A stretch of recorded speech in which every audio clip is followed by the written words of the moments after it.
Bonjour, bonjour à tous. Salut Guillaume. Hello, ça Hello. va? Hello à tous les présents. C'est en train de se connecter tout doucement. On va commencer. On vous souhaite à tous la bienvenue dans ce webinaire dédié à l'entreprise et à l'entrepreneuriat. Ça va Guillaume? On est à Ouais, distance. super, et toi? Ça va très bien. Est-ce Est-ce que, que vous nous entendez bien? dites-nous dans le chat déjà si vous allez bien, si vous nous entendez bien, si tout est bon pour vous, l'image, etc. Oui, oui, oui, oui, oui. Je vois que ça Ah, défile. super. Bon, c'est parfait. On espère que vous êtes extrêmement chaud aujourd'hui. On va parler d'entrepreneuriat, on va parler d'entreprise, on va parler d'association, on va parler de tout ce qui tourne autour finalement de porter une idée de business, un business, une entreprise, que ça soit, et vous allez voir qu'on va faire deux grands focus, que ça soit le petit côté je fais du business et je suis mon propre patron, je fais mon petit business moi-même tranquille pour me libérer, pour gagner un peu plus, mais j'ai une entreprise qu'on va dire petite. Et on va s'intéresser aussi aux entreprises un petit peu plus grandes, un petit peu plus sérieuses, les PME, où je vais commencer finalement à embaucher des gens et à porter une idée de business un peu plus grande. Et vous allez le voir, et Guillaume, je pense, est d'accord avec ça, qu'il n'y a pas de meilleure solution. C'est pas parce qu'on est un petit entrepreneur dans son coin avec un ou deux freelances ou un gros entrepreneur avec 50 personnes qu'il y a une solution qui est meilleure que l'autre. Finalement. Je suis d'accord avec ça. En fait, c'est avant tout une question de choix perso, d'objectifs, d'ambition de vie. Et ça, en soi, c'est pas critiquable. C'est propre à chacun. Ce qui compte, c'est surtout de trouver chaussure à son pied. En fait, on va pas chercher à monter un empire si on n'a pas envie de ça. Et à l'inverse, on va pas chercher à monter une structure d'indépendant, de consultant, de freelance si derrière on veut révolutionner entre guillemets le monde sur une niche, sur un marché. C'est pas critiquable. C'est deux choses différentes. Par contre, ils ont quand même de vrais points communs, notamment au début, à l'initiation de la boîte. Donc, c'est juste une question de choix personnel. Tout à fait. Et donc, on voit vos questions comme d'habitude dans le chat. On va y répondre au fur et à mesure et également à la fin. Il y a d'ailleurs Mathieu qui nous dit combien de temps va durer la conférence. On va faire en sorte avec Guillaume de faire tenir ça en 1 heure. On sait qu'on est entre midi et deux. On sait que vous êtes peut-être en pause et que le planning de tout le monde est un petit peu serré. Donc, on va faire tenir ça en 1 heure. On dépassera peut-être un petit peu, mais en tout cas, on essaiera de ne pas être trop long et de ne pas vous prendre trop de temps. Si vous devez partir en cours de route, vous aurez également un replay et un enregistrement en cours et on vous l'enverra à la suite de cette conférence. Parce que le sujet est vaste. Hein. Le sujet est vaste. Est-ce qu'on est prêt? On commence? Allez. Allez, je vais vous partager la présentation qui va nous aider à garder le fil tous ensemble. La voilà. Hop, je vais juste réorganiser un tout petit peu mon écran. Voilà. Donc, eh bien, on parle d'entrepreneuriat, on parle d'entreprise. On le fait à travers notre marque entreprendre.org. Vous avez peut-être suivi sur les réseaux sociaux. C'est une nouvelle marque qu'on lance au niveau de l'entreprise, au niveau de Green Bull et plus précisément au niveau d'une de nos filiales Think Big, qui est notre centre de formation. Et le thème du jour, qui nous a bien fait rigoler, c'est la checklist de l'entrepreneur ruiné et comment faire exactement l'inverse. Donc, on va vous donner les tips et les moyens de ne pas devenir un entrepreneur ruiné si possible. Tac.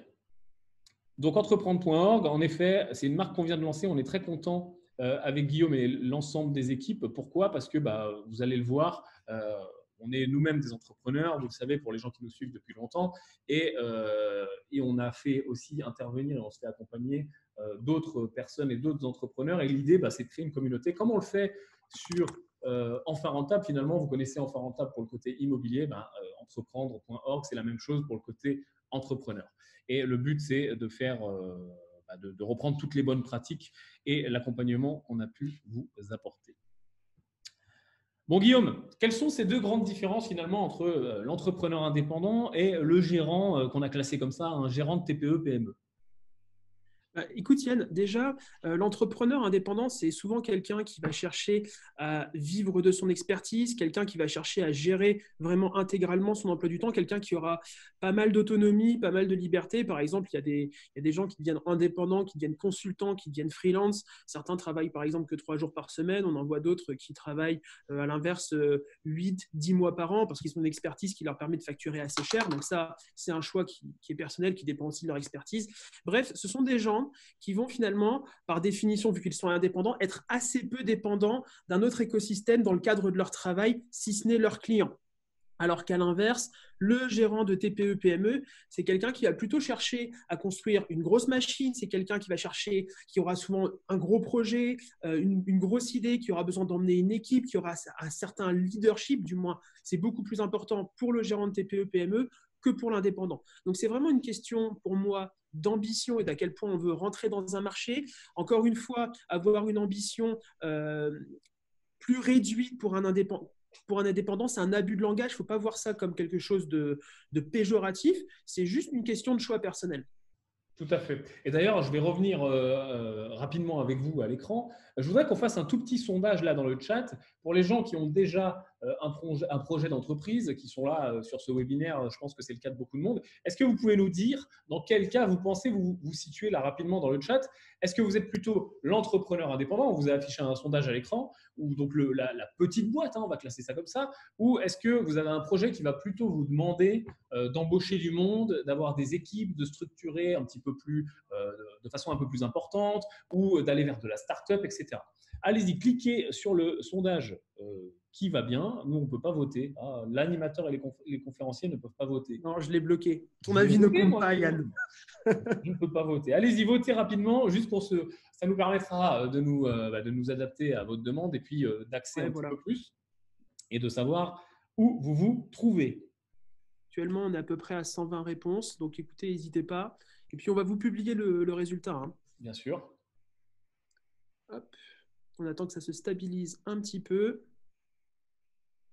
Allez, on vous laisse encore 5 secondes. Cliquez, cliquez.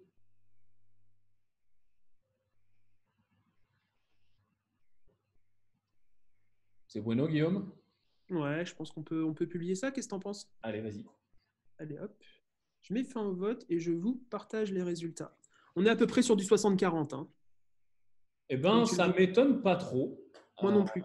Je pense que ça représente pas mal les statistiques nationales. On a globalement plus d'entrepreneurs indépendants. Il faudra qu'on jette un œil. Mais écoutez, c'est plutôt intéressant pour nous parce que je pense, comme l'a dit Guillaume, et on pense qu'il n'y a pas qu'une façon d'entreprendre. Et puis surtout, les façons peuvent changer. C'est-à-dire que je peux très bien commencer comme un indépendant au stade, vous allez le voir un petit peu plus loin, du MVP, de mon étude de marché. Alors, vous allez voir, on va vulgariser plein de choses qui sont censées être chiantes et compliquées et qui ne le sont pas en fait. Et puis, si j'ai vraiment une preuve de traction sur mon marché, si je commence à rentrer du chiffre, je vais très bien pouvoir basculer dans l'autre catégorie. Ouais, c'est ce que fait ma conjointe en ce moment, tu vois. Eh bien, à la bonne heure. J'espère qu'elle est présente sur le webinaire. Non, elle est en rendez-vous pro. On verra le replay. Allez, on continue, c'est reparti. Quelles sont les différences? On les a abordées avec vous. On a voulu vous faire un petit résumé de tout ça. Donc, en effet, d'un côté, l'indépendant qui est tout seul, il est forcé d'avoir une forte compétence technique. Donc, déjà, posez-vous la question, si vous êtes plutôt côté indépendant, est-ce que vous connaissez à fond votre sujet, votre produit, votre service, ce que vous allez vendre? Parce qu'il est tout à fait possible de vendre quelque chose qu'on ne connaît pas forcément à fond, où on n'est pas technicien. Je vais penser, par exemple, je vais prendre un exemple très simple, un e-commerce. Je n'ai pas besoin d'être un spécialiste technique de mon produit pour le vendre. Je vais plutôt m'intéresser au côté marketing, etc. Mais en général, l'entrepreneur indépendant a une forte compétence technique, soit dans le produit, soit dans la façon de le vendre. On va chercher l'équilibre, en effet, avec la vie pro et perso, grand besoin d'autonomie. Et de l'autre côté, on est plus sur quelque chose de grand, de la croissance, de l'innovation. Et forcément, il faut aimer mener une équipe et aimer manager. Alors, on a pris 3 grands éclairages et 3 grands axes dans cette conférence. En effet, le premier, c'est la question qui revient le plus souvent quand on pose la question aux entrepreneurs débutants, ou en tout cas aux gens qui veulent se lancer, qui ont une idée ou qui n'ont pas forcément d'idée, parce que c'est le cas, n'ayez pas peur si vous n'avez pas forcément d'idée, l'entrepreneuriat vous intéresse, vous voulez être entrepreneur, mais vous n'avez pas encore d'idée. Choisir son idée, travailler son idée, c'est un axe aussi dont on va parler, et ça n'est pas forcément la prérogative. Bien sûr que c'est une prérogative importante, mais on peut commencer à planifier les choses sans être fixé sur son idée. Donc, le statut juridique, c'est la grande question. La deuxième grande question, c'est les 7 critères clés d'une idée de business qu'on cartonne, qui sont pour nous les 7 critères peut-être les plus importants, ou en tout cas, on va vous inciter à vous poser des questions avec nous sur ces critères-là. Et ensuite, on vous proposera 3 leviers pour faire exploser votre chiffre. Et vous allez voir que c'est simple et que ça fonctionne bien. Quel statut? Alors, on vous a mis les plus grands. la micro-entreprise, la SAS, la SARL, qu'est-ce que je dois choisir? Alors Guillaume, je sais que tu as des choses à dire là-dessus. Alors je vais te laisser la parole sur cette partie-là. Est-ce que j'ai le droit d'être direct, Yann? Bien sûr, sois direct, les gens sont là pour ça. Ok, alors pour ceux qui ne me connaissent pas, c'est vrai que j'ai tendance à dire les choses et à aller tout droit. Si aujourd'hui, la première question que vous vous posez, c'est quel statut juridique je dois choisir pour ma boîte, c'est vraiment la première question que vous vous posez, je vous le dis direct, vous faites une connerie en fait.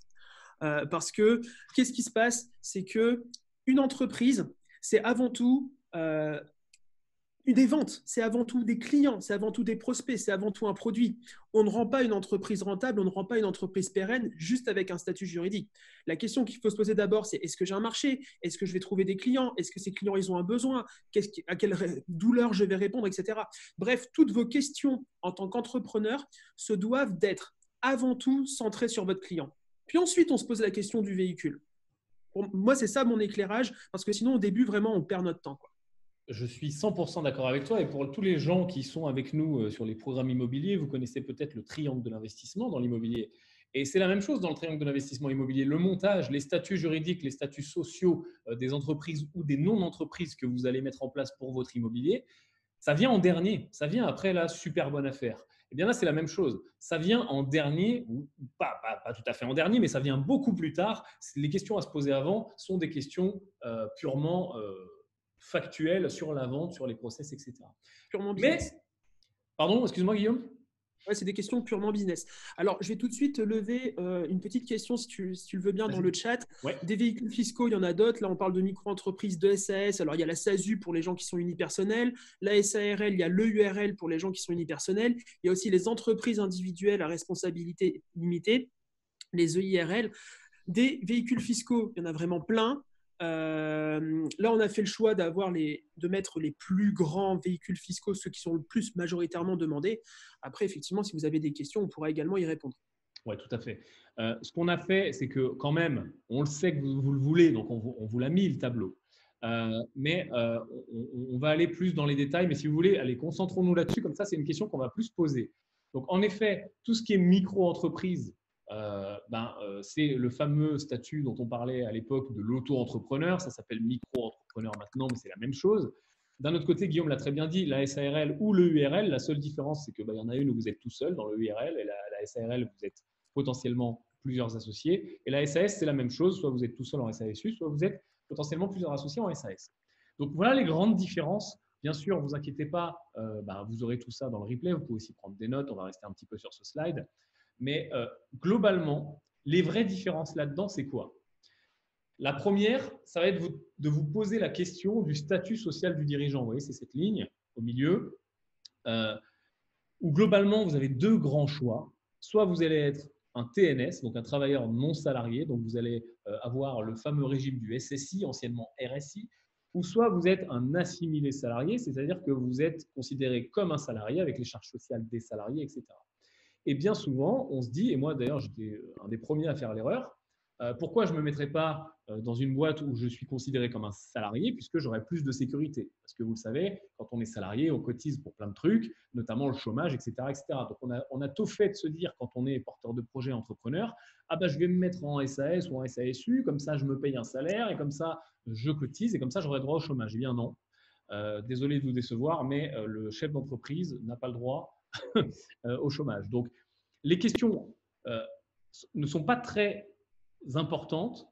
Au moment, à la last minute, où vous aurez validé votre produit, votre marché, la façon dont vous allez le marketer, etc., vous vous intéresserez à construire votre entreprise, à la créer, donc à les fameux statuts, les déposer au greffe, ouvrir le compte bancaire, etc. Et c'est à ce moment-là que vous prendrez cette décision. Et vous allez voir, il y en aura plein. Et si vous voulez, on vous donnera des liens de calculateurs sur Internet qui vous permettent de projeter, tiens, si je suis assimilé salarié et que je veux me payer 2 000 € net, combien ça coûte à mon entreprise? Si je suis assimilé TNS et que je veux me payer 2 000 € net, combien ça coûte, etc. Mais vous allez voir que ça se joue finalement à pas non plus grand-chose. Okay, et la deuxième grande différence qu'il y a dans ce tableau, c'est, on va dire, les sociétés commerciales, donc SARL, SAS et toutes les autres, et le côté auto-entrepreneur, micro-entrepreneur. Il y a une vraie grosse différence.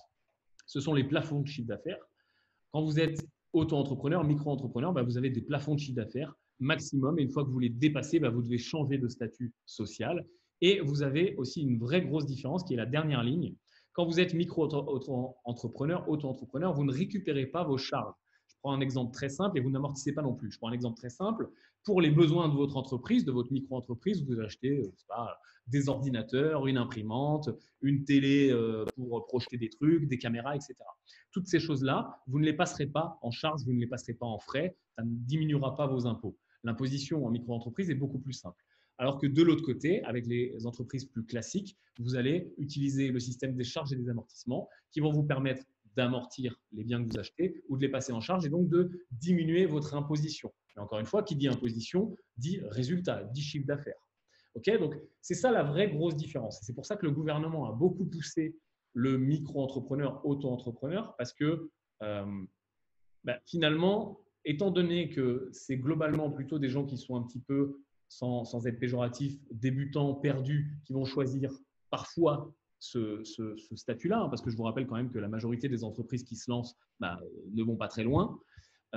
Ils ont voulu simplifier. Donc, beaucoup moins de déclarations, beaucoup moins de charges d'amortissement, une comptabilité qui est beaucoup plus simple, des charges sociales qui sont uniquement là s'il y a des rémunérations et globalement des impôts qui sont uniquement là s'il y a une rémunération. Tant que vous ne sortez pas d'argent en micro-entreprise, globalement, vous n'allez pas payer d'impôts. En SARL, en SAS, même si vous ne sortez pas d'argent, vous allez avoir des charges qui sont plus importantes. Donc, le statut est un petit peu plus engageant. Voilà moi ce que j'ai à en dire. Guillaume, si tu veux ajouter des choses, vas-y.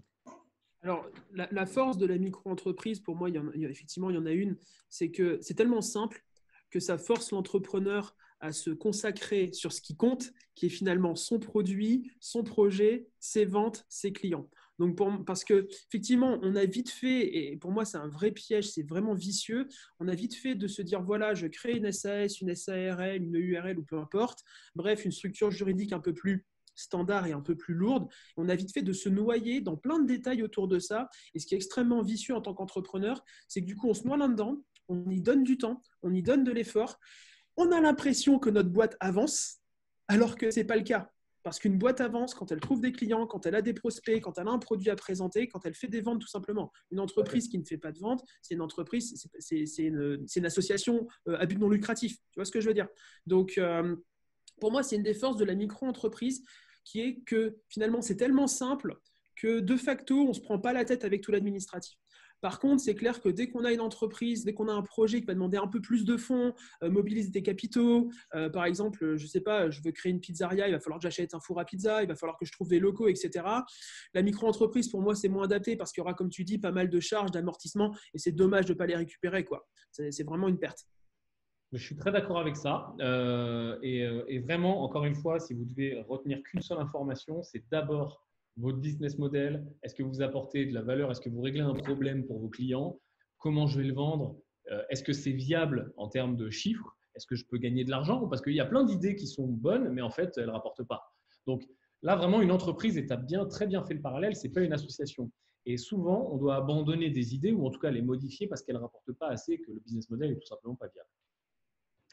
Je vous propose qu'on avance. On répondra à vos questions, bien sûr, si vous en avez un petit peu plus tard. Voilà les bonnes questions à vous poser, en tout cas sur le choix, le début du choix de ce statut social. Est-ce que vous allez avoir des charges, et notamment la partie locaux et salariés, qui sont finalement les plus gros postes importants en fixe. En variable, c'est tout ce qui est matière première, marketing, tout ce qui va être investissement finalement, en faisant une grande catégorie. Et selon l'activité, en fait. Selon l'activité, bien sûr. Et les impôts et taxes viendront finalement se poser comme question en dernier. Mais encore une fois, comme dans l'immobilier, ne raisonnons pas avec tout de suite. Souvent, on a le défaut d'être auto-centré sur soi en disant, voilà, mon objectif, et je sais que c'est le cas pour plein d'entre vous, mon objectif, c'est de quitter mon travail et gagner 3 000 euros par mois, ou quitter mon travail et gagner 5 000 euros par mois. Donc, c'est mon objectif.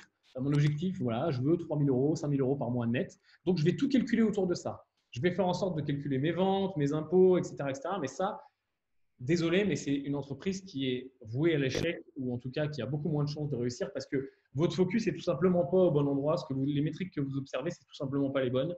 Il y a plein d'autres métriques qui sont plus importantes, dont on va parler d'ailleurs tout au long de ce webinaire. On passe sur les 7 critères clés d'une idée de business qui cartonne. Alors, c'est 7 parmi d'autres, mais ceux-ci sont très importants.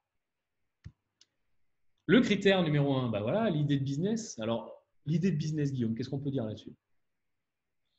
Alors, l'idée de business, il en faut une. Il faut identifier son marché, il faut se poser la question des douleurs du marché. Une idée de business, c'est bien. Par contre, une idée de business, il en faut une, mais ça ne suffit pas. Parce que d'ailleurs, les idées ont finalement assez peu de valeur. C'est un point de départ, mais finalement, ce qui vaut, c'est vraiment l'exécution de l'idée. Je pense que tu es d'accord avec ça, Yann. Parce qu'actuellement, les idées, on va sur Internet, des idées, on en trouve partout. Aujourd'hui, on peut aller sur Internet et trouver les idées des mecs qui veulent monter une boîte en Chine, au Japon, au Brésil, où vous voulez. Donc, les idées deviennent finalement une forme de commodité. C'est quelque chose qui est très largement disponible, très largement accessible. Donc, ce qui est important dans l'idée, c'est qu'il faut l'avoir, mais ensuite, cette idée, il faut la benchmarker, il faut la challenger, il faut la transformer finalement en projet. Moi, c'est vraiment mon éclairage par rapport à l'idée. C'est bien, il en faut une, c'est pas forcément suffisant par contre. Puis après, des idées, ça se trouve, hein. Les hobbies, les passions, l'expertise personnelle, parce qu'on a bossé 10, 15 ans dans un même métier. Des idées, il y en a plein. Moi, ma conjointe veut monter une entreprise, là, bah, finalement, où est-ce qu'elle a eu son idée? Elle a observé les douleurs des gens autour d'elle, hein, qui n'étaient d'ailleurs pas forcément son expertise, et elle s'est dit, OK, comment j'aide ces gens-là? Comment j'adresse leurs problèmes? Est-ce qu'ils seront prêts à payer de l'argent pour ça? Tout à fait. Et je voudrais rebondir, tiens, je vais alterner un peu qu'on se voit quand même. Ouais, Je voudrais rebondir sur quelque chose d'important, c'est que une idée, pour ceux qui suivent le podcast le savent, une idée ne vaut rien, tu l'as très bien dit Guillaume, une idée seule ne vaut absolument rien.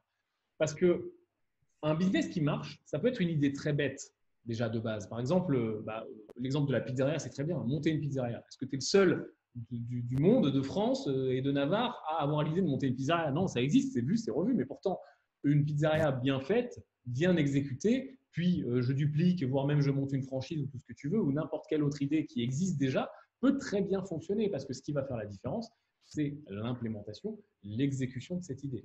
Il y a une autre façon de trouver des idées, tu en as parlé un petit peu Guillaume, c'est d'adapter le travail dans lequel on est aujourd'hui.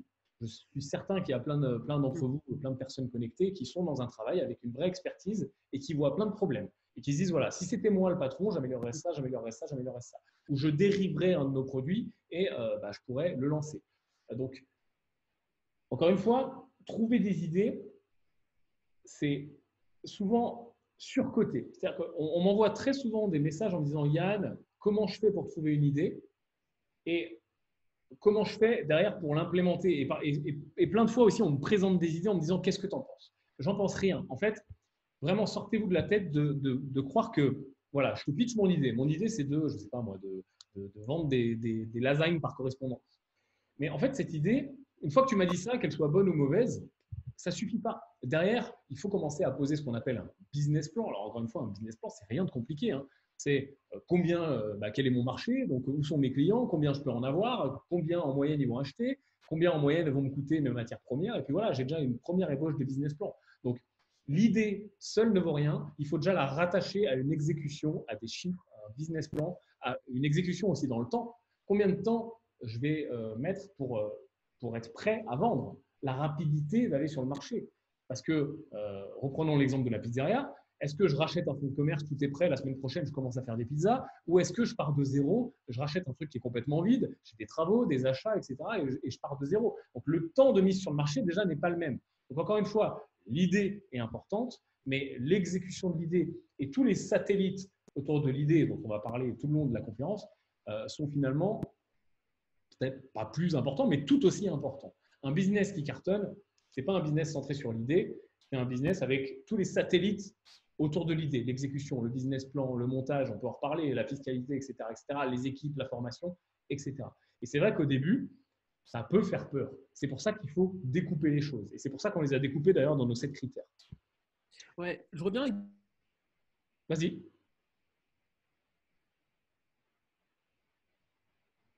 Ah. A-t-on perdu Guillaume ou est-ce que c'est moi qu'on a perdu?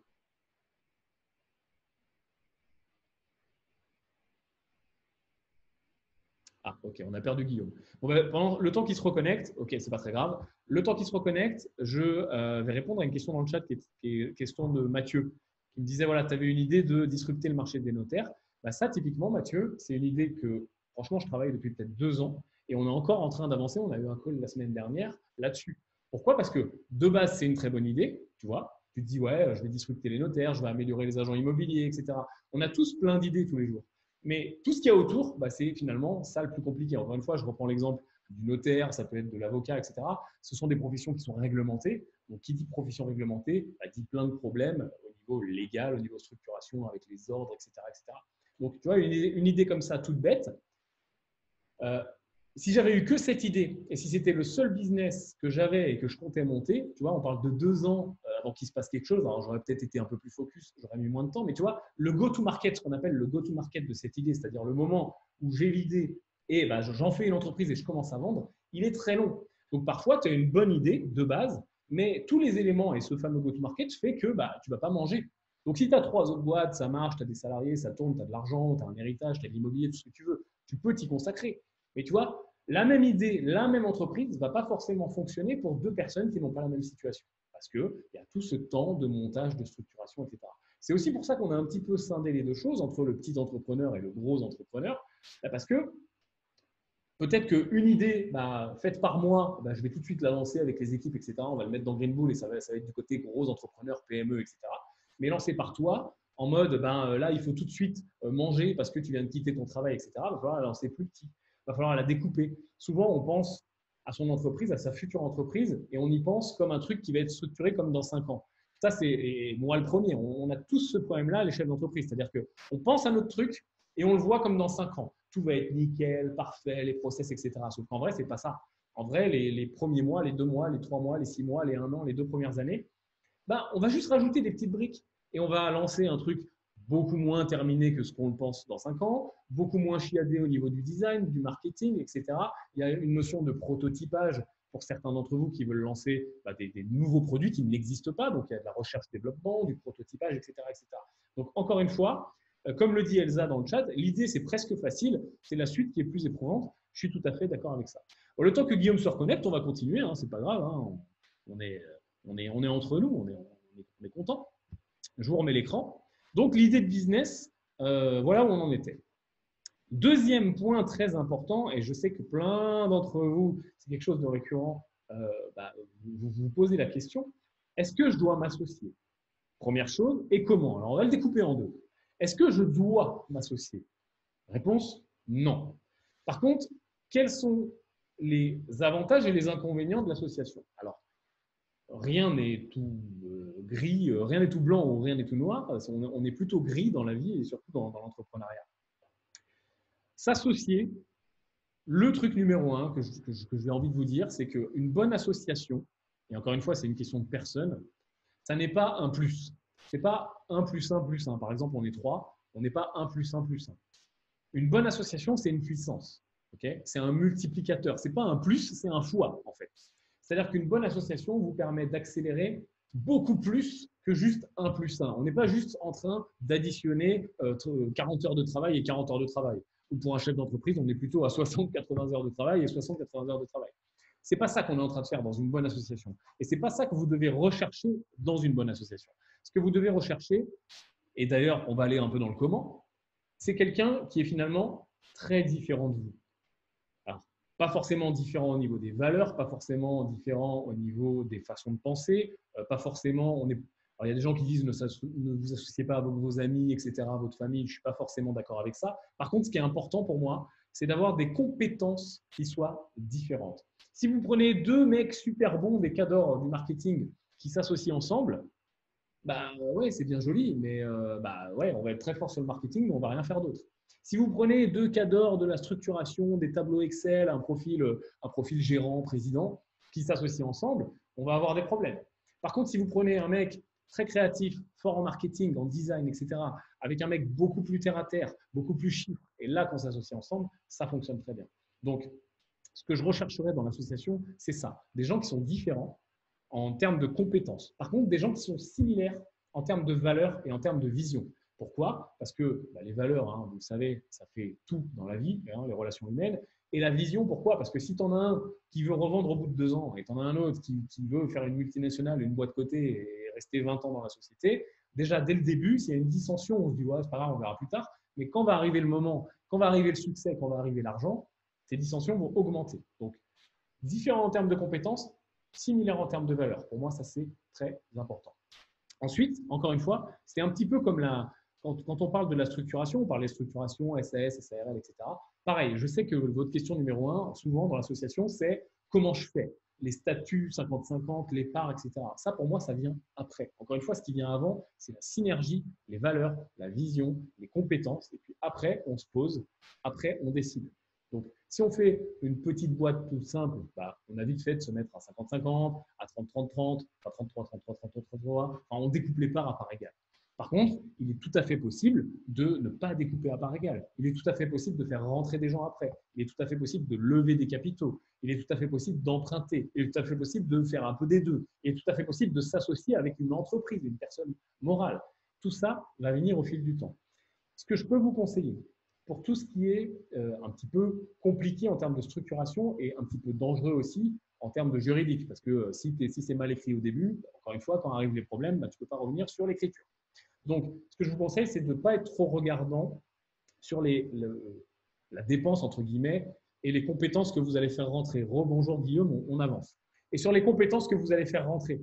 C'est-à-dire que n'hésitez pas, encore une fois, s'il faut payer, si votre entreprise, votre projet est gros, vous voyez loin, etc., s'il faut payer 2 000 € de frais d'avocat pour écrire correctement cette association, les termes, etc., faites-le. Encore une fois, il y a des moyens de financer. Il est aussi possible de s'associer avec des gens qui apportent des compétences et des gens qui apportent des capitaux. Ce n'est pas parce que vous êtes à 50-50 que vous devez apporter le même montant de capitaux. Vous pouvez également apporter des capitaux de façon décalée. C'est-à-dire que si on met 10 000 chacun, moi je peux mettre 10 000 tout de suite, toi 1 000, et puis on fait un plan de dépôt du reste du capital sur plusieurs mois, plusieurs années. Tout est possible vraiment. Donc souvent, on a envie d'avoir un cerveau segmenté en disant oui, mais je ne sais pas comment on fait légalement, etc. On s'en fout. Mettez-vous d'accord sur comment on fait vraiment entre nous, et ensuite le légal, il est toujours possible de le faire. Encore une fois, il faudra dimensionner. Tu ne vas pas mettre 10 000 € de frais d'avocat si tu vas être entrepreneur et que ton chiffre d'affaires projeté, c'est 50 000 € par an. Mais par contre, si tu es en train de monter une grosse boîte, que tu vas embaucher 10 personnes, etc., 2 000 €, 5 000 € de frais d'avocat, on s'en fout, encore une fois. Donc, voilà, on est sur la structuration, Guillaume, tu raccroches, et on est sur la partie association. Je vais te laisser. Quels sont pour toi les critères d'une bonne association et comment s'associer pour toi? Alors, moi, sur des critères d'association, je vous avoue que j'en ai éprouvé plusieurs parce que j'ai eu plusieurs associations et certaines ont réussi, d'autres se sont plantées. Déjà, pour moi, c'est important que tout le monde ait des intérêts financiers dans l'entreprise. Qu'est-ce que je veux dire par là? C'est que je me suis associé avec des gens qui se sont dit, voilà, je n'ai pas forcément trop d'argent. Par contre, j'ai du temps à donner, je vais en donner, j'ai de la compétence, etc. Et c'est vrai. Et ces gens-là, ils ont le temps, ils ont la compétence. Par contre, même si ce n'est pas égalitaire, c'est quand même bien que tout le monde mette au moins un peu de sous dans la société parce que c'est engageant. La personne, si elle ne met pas de billes dans la boîte, finalement, c'est humain. À un moment, il y aura des baisses de motivation, il y aura des choses comme ça. L'humain est comme ça et c'est OK. Par contre, si elle a mis un peu de boîte, ne serait-ce que 500, 1 000 €, pas forcément grand-chose, mais qu'elle a mis un peu de billes dans la boîte, le décrochage sera plus compliqué. Les gens seront beaucoup plus facilement onboardés et donc ils seront beaucoup plus là dans les bons moments, mais aussi dans l'adversité, parce que c'est normal, quand on crée une boîte, il y a des moments où il y a de l'adversité, et c'est là où on a besoin d'être tous là, tous présents, tous engagés. C'est facile d'être présent quand tout va bien, quand ça va un peu moins bien, qu'il y a des projets, des grosses décisions à prendre, avoir des associés qui sont engagés, c'est quand même mieux. Et pour ça, il n'y a pas de secret, même si c'est un montant plus faible, plus dérisoire, avoir mis des billes dans la boîte, je trouve ça important, Yann. Tout à fait d'accord avec toi. Et d'ailleurs, je sais qu'il y a des gens qui se posent la question, donc je vais clarifier aussi. Sur la partie embauche, vous pouvez aussi associer vos premiers salariés. Vous pouvez même donner des parts de façon gratuite, des stock options, il y a plein de choses. Il y a des choses qui peuvent… Vous pouvez faire des intéressements sur le chiffre d'affaires. Il y a plein de façons de s'associer avec des gens et d'associer des gens à son projet. Parce que souvent, le mot associé, on pense associé, statut, part. Mais ce n'est pas ça une association. Une association, c'est juste d'associer des gens dans son projet. Donc, il y a plein, encore une fois, de façons de le faire. Et toutes ces questions vont se poser au moment de la structuration. Mais encore une fois, on est toujours loin dans le process. Vous avez vu qu'on prend un peu les choses à l'envers parce que cette structuration, cette association va se penser, certes, en même temps que le début qui nous intéresse plus, mais plutôt après. Le début, encore une fois, qui nous intéresse plus, je vous rappelle que c'est notre marché cible, combien on va vendre, comment, etc., etc. Encore une fois. D'ailleurs, continuons sur nos slides parce que c'est aussi des choses qu'on va aborder. Les fameux calculs de rentabilité. Est-ce qu'on pourrait mettre dans le panier de tout ce qu'on pourrait appeler le business plan? Et ça, c'est quelque chose qui fait toujours peur aux gens. Souvent, on me propose plein de choses, des entreprises, des idées, des investissements, etc. Et les gens qui me parlent, les entrepreneurs qui me parlent, souvent ont du mal avec leur business plan. Souvent, on va demander, tiens, tu n'as pas un template, un business plan tout fait où je vais changer les chiffres à l'intérieur, etc. Eh bien, oui, il est toujours possible d'avoir des templates. Oui, il y a des bonnes pratiques pour écrire un business plan, mais la bonne question à se poser pour moi, c'est à qui est destiné ce business plan? Encore une fois, de prendre le business plan de l'entreprise du CAC 40, super coté, etc., super compliqué en anglais, et de mettre ces chiffres à l'intérieur, pour faire une pizzeria, ça ne sert à rien. Encore une fois, il faut rester simple. Faire un business plan super beau, super bien structuré pour aller lever des fonds, ça fait du sens. Faire un business plan super beau, super bien structuré pour s'associer à deux avec mon beau-frère pour faire du e-commerce, ça n'a pas de sens. Par contre, et c'est pour ça qu'on n'a pas appelé ça business plan, on a appelé ça calcul de rentabilité, ce qui a du sens, ça va être de traquer des métriques précises et de se faire un plan, se faire une roadmap, une feuille de route, des fameux calculs. On peut faire avec Excel, c'est quand même ce qu'il y a de plus pratique. On peut aussi le faire avec un papier, un stylo, un crayon, un classeur, ce que vous voulez. Mais l'important est de traquer les chiffres. Quels sont pour toi, Guillaume, les chiffres les plus importants, les métriques les plus importantes quand on est au stade de est-ce que je me lance, je suis là, je teste mon marché? Moi, déjà, quand je teste le marché, va se poser la question, bien sûr, de quels seront mes coûts de production. Alors moi qui ai un background très industriel, on réfléchit souvent en notion de PRI, prix de revient industriel, c'est-à-dire pour faire mon produit, qu'est-ce que ça va me coûter? Et là-dedans, on peut mettre plein de choses. Des achats de matières premières, des coûts de transformation, de l'électricité, du salarié, et tout simplement des coûts de vente, parce qu'on peut très bien acheter un produit prêt à être vendu, c'est-à-dire un produit fini, et être un intermédiaire de vente. Mais tout ça, ça va demander des moyens. Donc finalement, moi, souvent, je me pose la question de la distribution et de la production. C'est combien ça me coûte pour créer le produit et combien ça coûte pour le distribuer. Comment je vais contacter les gens? Comment je leur envoie le produit? Comment je les livre? Comment est-ce que je gère le SAV? Tout ça, ça a des coûts. Donc, moi, vraiment, en général, je commence à partir des coûts de production et ensuite, j'essaie de mettre en face des prix de vente, tout simplement. Des prix de vente. Et après, tu as des variables d'ajustement. Souvent, ce que les gens font, après, on peut être d'accord ou pas d'accord avec ça, c'est qu'ils vont dire, OK, mon coût de prod, c'est A, c'est 10 par exemple. Mon coût de vente, c'est 20, je dis une bêtise. On va parler hors taxe pour faire simple. Bon, bah, ça veut dire que dans la marge du milieu 10, je dois réussir à communiquer, à me payer mes fixes, etc. Et là, on pose les chiffres. Est-ce que ça marche? Est-ce que ça ne marche pas? Mes taux de conversion, c'est combien? Combien ça coûte de finalement de parler à des prospects, etc. Voilà les questions que je me pose généralement. Et c'est des très bonnes questions. Est-ce que vous allez voir pour ton dernier exemple, quand vous allez poser ces chiffres-là, vous allez voir que vous allez avoir besoin d'une volumétrie. C'est obligatoire. Peu importe le produit que je fais, que je sois en train de louer de l'immobilier, je fais une parenthèse, ou de faire de l'achat-revente immobilier, que je sois en train de faire du commerce, de vendre des pizzas ou de créer le nouveau téléphone qu'on va implanter dans mon cerveau pour ne plus avoir de téléphone, j'ai besoin d'une volumétrie. Si j'en vends un, je ne me paye pas, je ne paye pas mes coûts de production, je ne paye pas mon marketing, je ne paye pas ma pub, etc., etc. Donc, ça, c'est une première très bonne question à se poser. Quelle doit être ma volumétrie minimum? Quel est mon marché, tout simplement, pour manger, pour gagner de l'argent, pour être déjà en positif et ne pas perdre d'argent? Et cette question de volumétrie est très importante. C'est pour ça que moi, j'aime beaucoup partir du produit, partir de l'offre, pour me dire, OK, ce produit, il est génial, il règle tel ou tel problème. Même une pizzeria, encore une fois, c'est un super exemple, je reviens toujours sur la pizzeria, parce que même la pizzeria, elle règle un problème. Tu as faim, tu as un resto, tu as besoin d'aller au resto. Okay, donc, combien je vends, combien je peux avoir de clients. Et ça, c'est la notion de zone de chalandise. Alors, sur les business classiques, en dur, exemple resto, les zones de chalandise, c'est très simple. Hein. C'est autour du resto, dans ma ville. Et je travaille avec l'emplacement et je vais faire un peu le snake, aller regarder les autres restos, combien ils font de couverts, etc. Sur Internet, la zone de chalandise, elle est magnifique. Parce que, par exemple, si je vends un truc qu'en français, j'ai toute la France. Après, donc, il va falloir que je vienne faire l'entonnoir, c'est-à-dire, OK, j'ai toute la France, OK, mais mon public cible, c'est qui? C'est plutôt des hommes entre 20 et 30 ans. Ah, ça m'enlève des gens, et ainsi de suite. Et donc, je vais affiner mon marché type. Si je suis à l'international, les calculs sont encore plus compliqués parce que les pays cibles, etc., etc. Et encore une fois, il n'y a pas besoin de réinventer la roue et on ne pourra jamais vous donner tous les critères en disant il faut regarder ça, il faut regarder ça, il faut regarder ça.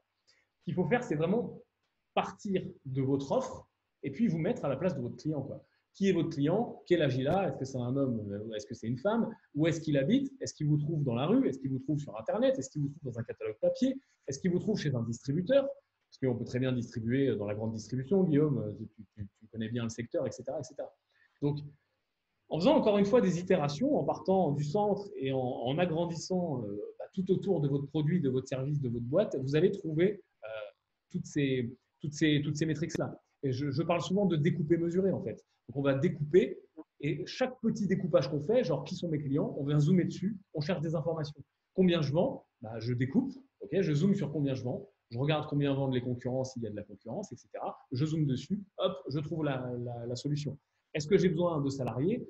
Je zoome dessus et OK, est-ce que j'ai du service client? Est-ce que j'ai des gens au téléphone pour vendre? Est-ce que j'ai… Voilà. Donc, toutes ces métriques-là, il est important de les poser dans un fichier.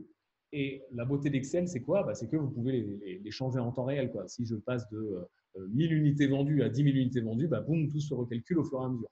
Donc, encore une fois, pour les gens qui sont un petit peu allergiques à Excel, moi je l'étais il y a encore quelques années, c'est juste franchement, un business plan, il n'y a pas de fonction super compliquée. Hein. C'est du plus, c'est multiplier, c'est de la division, il n'y a rien de compliqué. Ouais. Mais c'est vachement important ce que tu as dit, je reviens sur un truc, c'est vraiment de relier le produit au marché. Parce qu'on peut avoir des produits géniaux qui se vendent pas assez. Notamment sur la notion de volume, je vais prendre un exemple qui a été très parlant, parce que là on parle de la pizzeria, je vais prendre un exemple tech. Il y a quelques années, il y a une entreprise qui a voulu créer un super service, en plus ils y sont arrivés. C'est, vous prenez toutes les plateformes de vidéos de type YouTube, Vimeo, Dailymotion, etc. Et en fait, ils avaient mis en place, c'était de la tech, des sous-titres automatiques. Alors, on sait très bien que c'était un vrai besoin de ces plateformes-là. Je crois que ça date d'il y a 4-5 ans. C'est un vrai besoin de ces plateformes-là qui, justement, les gens, parfois, ils regardent quand ils peuvent pas, ils n'ont pas d'écouteurs ou il y a pas forcément, ils ne peuvent pas mettre le son. Donc, le besoin de sous-titres était réel, surtout si c'est géré multilingue, etc. Et en fait, cette boîte-là, elles se sont dit, OK, ils ont un besoin, super, on le développe. Et puis, ils ont mis 1 an et demi ou 2 ans à le développer. Équipe de dev, externe, c'est des centaines et des centaines de milliers d'euros, je ne parle même pas du temps des fondateurs. Bref, ça coûte très très cher, en temps comme en argent. Et qu'est-ce qui s'est passé? C'est qu'au final, ils n'ont pas mis en face le volume. Et donc, ils se sont dit, voilà, maintenant on va vendre. Bon, à qui on vend? Et puis, ils se sont rendus compte qu'il y avait une centaine de plateformes de stream dans le monde, mais que sur les centaines de plateformes de stream dans le monde, il y en avait à peine 10, un peu moins de 10 qui gagnaient suffisamment d'argent pour pouvoir se payer leurs solutions, parce que là, c'est du B2B, ce sont des solutions chères. Et puis, en fait, ils se sont rendus compte que pour être rentable, il fallait qu'ils faisaient une pénétration de marché, ne serait-ce qu'être à l'équilibre, entre 20 et 30%. Donc, pas crédible. Pas crédible, la notion de volume n'était pas crédible. Donc ça, c'est important de le challenger, d'en parler avec les gens, d'avoir quelqu'un qui vous challenge justement, histoire de ne pas bosser dans le vent. Ces gars-là, les pauvres, franchement, je les plains, ils ont bossé 1 an et demi, 2 ans dans le vent, beaucoup d'argent, beaucoup de temps, pour au final se rendre compte que juste les calculs de rentabilité basiques leur auraient fait abandonner l'idée, même si le produit est top. Tout à fait. Et ça, c'est un manque de préparation. Et on parlait de l'association un petit peu plus tôt. C'est aussi un des bons côtés de l'association. C'est que toi, tu as une idée, tu la vois comme ça, mais si tu as 2, 3, 4 personnes avec toi qui vont te dire « Ouais, mais là, est-ce que tu as pensé à ci? Est-ce que tu as pensé à ça ?» T'évites ce genre de problème. Là, qui est quand même vachement une erreur de débutant. Mais souvent, tu restes bloqué sur ton idée, tu dis « cette idée, elle est absolument géniale. » Et ça ne suffit pas. Une idée, encore une fois, ne suffit pas. Il faut poser les calculs. La scalabilité. Alors ça, c'est quelque chose qui est aussi intéressant. Et l'idée de la scalabilité, que veut dire la scalabilité déjà? C'est comment je fais progresser ma boîte, donc vente, chiffre d'affaires, etc., sans forcément avoir besoin de plus de ressources. C'est ça la vraie scalabilité. C'est-à-dire, je prends l'exemple très simple d'un avocat. Le business d'un avocat, ce n'est pas très scalable. Pourquoi? Parce qu'une fois qu'il a rempli tout son planning, s'il est tout seul dans son cabinet et qu'il a un rendez-vous toutes les 30 minutes, il ne peut pas scaler sans rajouter des ressources. Il va falloir qu'il prenne un deuxième avocat, un troisième avocat, voire faire une plateforme en ligne, ce que tu veux. Alors que par exemple, si je prends un e-commerce, il y a 3 personnes qui travaillent à l'intérieur, ils sont associés, etc., ça tourne bien. Finalement, si le trafic du site, c'est 10 000 visiteurs par mois, ils vont vendre X. Si le trafic du site demain, c'est 100 000 visiteurs par mois, sans mettre plus de ressources, sans embaucher personne, etc., ils vont vendre beaucoup plus forcément parce qu'il y a 10 fois plus de trafic. Donc ça, c'est la vraie scalabilité. Qu'est-ce qu'on peut dire, Guillaume, là-dessus? Alors, la scalabilité, il y a des business qui le sont plus ou moins. Ça, bon, tu viens de donner l'exemple de l'avocat. C'est vrai que par définition, c'est quand ça ne coûte pas plus d'avoir plus de clients et de livrer plus. C'est ça, hein, concrètement, la scalabilité. Donc, le fait d'aller chercher la croissance. Alors, tous les business ont différents degrés de scalabilité. Il y a des business qui sont d'une scalabilité absolue. Alors, je vais prendre un exemple extrêmement cliché. Google, maintenant, il y a tellement de recherches que le coût d'une nouvelle recherche d'un utilisateur sur Google est absolument dérisoire. Donc, ça, c'est un business scalable par excellence. Après, tous les business ont forcément des briques de scalabilité. Je vais te donner un exemple. L'avocat qui crée des sociétés, etc., bah, peut-être qu'il a des demandes récurrentes de la part de ses clients. Donc, dans ces cas-là, ça veut dire que sur ces demandes-là, on peut poser du process, on peut poser des documents types où la personnalisation ira très très vite, de façon à ce qu'on puisse justement scaler le business. En tout cas, sur des briques de ce business-là. Après, il y a des business qui sont finalement beaucoup moins scalable. C'est pas forcément un crime, hein. Ça ne veut pas dire que un business qui est difficilement scalable est un mauvais business. C'est encore une fois une question d'ambition par rapport à ce que veut faire le chef d'entreprise. Si jamais il veut disrupter un marché, effectivement, la scalabilité, c'est mieux. Si jamais c'est un indépendant qui cherche à vendre sa compétence, finalement, être moins scalable, c'est pas très grave parce que c'est avant tout une notion de curseur à poser entre son ambition d'autonomie, sa vente de compétences, ses revenus, etc. C'est la scalabilité. Tous les business ne sont pas forcément scalables. C'est avant tout une question de choix personnel, je pense. Ouais, tout à fait. La recommandation qu'on pourrait vous faire, porteur de projet à l'étape de votre projet, de votre idée, etc., c'est de vous poser la question, quelle brique de ma future idée, de ma future entreprise est scalable? Et tu as donné un très bon exemple, j'en donne un autre, on revient sur la pizzeria. Bah, la pizzeria, en effet, une fois que j'ai embauché 2 personnes et que on tourne à fond et on a la max capacité de nos tables, par exemple, c'est-à-dire qu'on peut servir, je ne sais pas, par service 200 personnes et puis on ne peut pas faire plus parce que techniquement, on ne peut pas pousser les murs, on peut peut-être en effet scaler des briques, comme par exemple euh, mettre un process de fabrication à la chaîne, hein, entre guillemets, où ma pâte, elle est prête en avance et elle est stockée bien comme il faut dans un rack, ce qui fait que je gagne 10 secondes à chaque fois. Puis ma sauce, au lieu de la mettre à la main, j'ai un distributeur automatique, pareil, je vais gagner 20 secondes, 15 secondes, etc. Et toutes ces briques, je les mets bout à bout et puis je me rends compte que pour servir une table, la débarrasser et redresser pour remettre d'autres clients, avant, ça me prenait 45 minutes. Maintenant, ça m'en prend 38. Et puis, je multiplie ça par mon nombre de tables, mon nombre de clients, mon nombre de services. Et puis, j'ai des briques de scalabilité et je viens de réussir à scaler une partie de l'activité facilement. Donc, posez-vous la question dès le début et puis après, à intervalles réguliers, peut-être tous les 2 mois, tous les 6 mois, tous les ans, de quelles briques on va pouvoir scaler dans ce business, même si l'ensemble du business n'est pas facilement scalable. Et puis, il y a des business qui semblent ne pas être scalables et qui finalement, on peut le faire autrement. Je reprends l'exemple de la pizzeria. Là, on a pensé au process interne de la pizzeria, mais une fois que la pizzeria est optimisée, il y a des systèmes de franchise. On peut en ouvrir un deuxième et finalement dupliquer les process qui tournent, etc. Donc, la scalabilité, on n'y pense pas non plus forcément au début, mais c'est quelque chose qu'on peut aussi aller chercher après. Tout à fait. Le critère 5 qui est important pour moi et d'ailleurs pour plein d'entrepreneurs, c'est l'equity value. Alors, qu'est-ce que c'est que l'equity value? C'est tout simplement combien vaut votre boîte.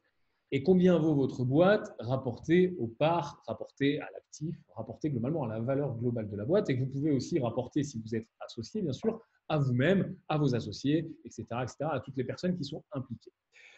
Pourquoi penser à l'equity value? Je vais vous encore vulgariser un exemple très simple avec la pizzeria. La pizzeria a une equity value. Si je suis propriétaire de la pizzeria et que ma pizzeria, parce qu'elle tourne très bien, fait tant de chiffre d'affaires par an avec tant de marge, eh bien, je sais que sur le marché de la vente de pizzeria, puisqu'un business, ça se vend, eh bien, elle vaut à peu près tant. Alors, suivant les business, les critères ne sont pas les mêmes. Parfois, je vais prendre un multiple de l'EBITDA, parfois, je vais prendre un multiple du chiffre d'affaires, parfois, je vais faire des trucs dans la tech qui n'ont rien à voir avec ça, mais peu importe. Mon business a une valeur. Et cette valeur-là, ce qui est bien et ce qui est intéressant, c'est de ne pas forcément la subir. Au moment où je veux vendre en me disant, tiens, il faut que je vende parce que là, j'en ai marre, ou je suis pris à la gorge, ou j'ai envie de faire autre chose, et de me dire, de subir un peu cette valeur du business. Moi, la question que je me pose maintenant dans chaque nouvelle activité qu'on peut rajouter, c'est potentiellement cette nouvelle activité-là, qu'on la vende ou qu'on la garde, ce n'est pas grave, c'est le même raisonnement, combien ça vaut et combien ça peut valoir demain. Et pareil, quand je suis dans le process de trancher entre plusieurs idées, c'est quelque chose, c'est un critère qui rentre dans la balance. Est-ce que ce business ne vaudra pas grand-chose, même si des business peuvent faire beaucoup de chiffre d'affaires, rapporter beaucoup de marge, et être difficilement valable et pas avoir une valeur folle. Alors, forcément, ils ont quand même une valeur puisqu'on va toujours vendre à un acheteur potentiel qui est OK pour acheter. Forcément, si ça crache beaucoup d'argent, ça va avoir une valeur supérieure. Il y a des business qui ont un multiple d'equity plus important. Je pense au business, par exemple, où il y a de la tech, où il y a du développement, où il y a de la recherche et développement, où il y a de l'innovation, on parlait de prototypage, etc. Bah, là, forcément, quand j'apporte quelque chose de nouveau, bah, je booste mon equity value. Il y a aussi, bah, vous l'avez tous vu, des boîtes qui s'introduisent en bourse, etc., et qui n'ont pas beaucoup d'actifs, pourtant qui valent très cher. Je prends l'exemple d'Uber. Uber, jusqu'à il y a très peu de temps, perdait de l'argent. Je ne sais pas si aujourd'hui ils sont revenus à l'équilibre. Non, toujours Uber, pas.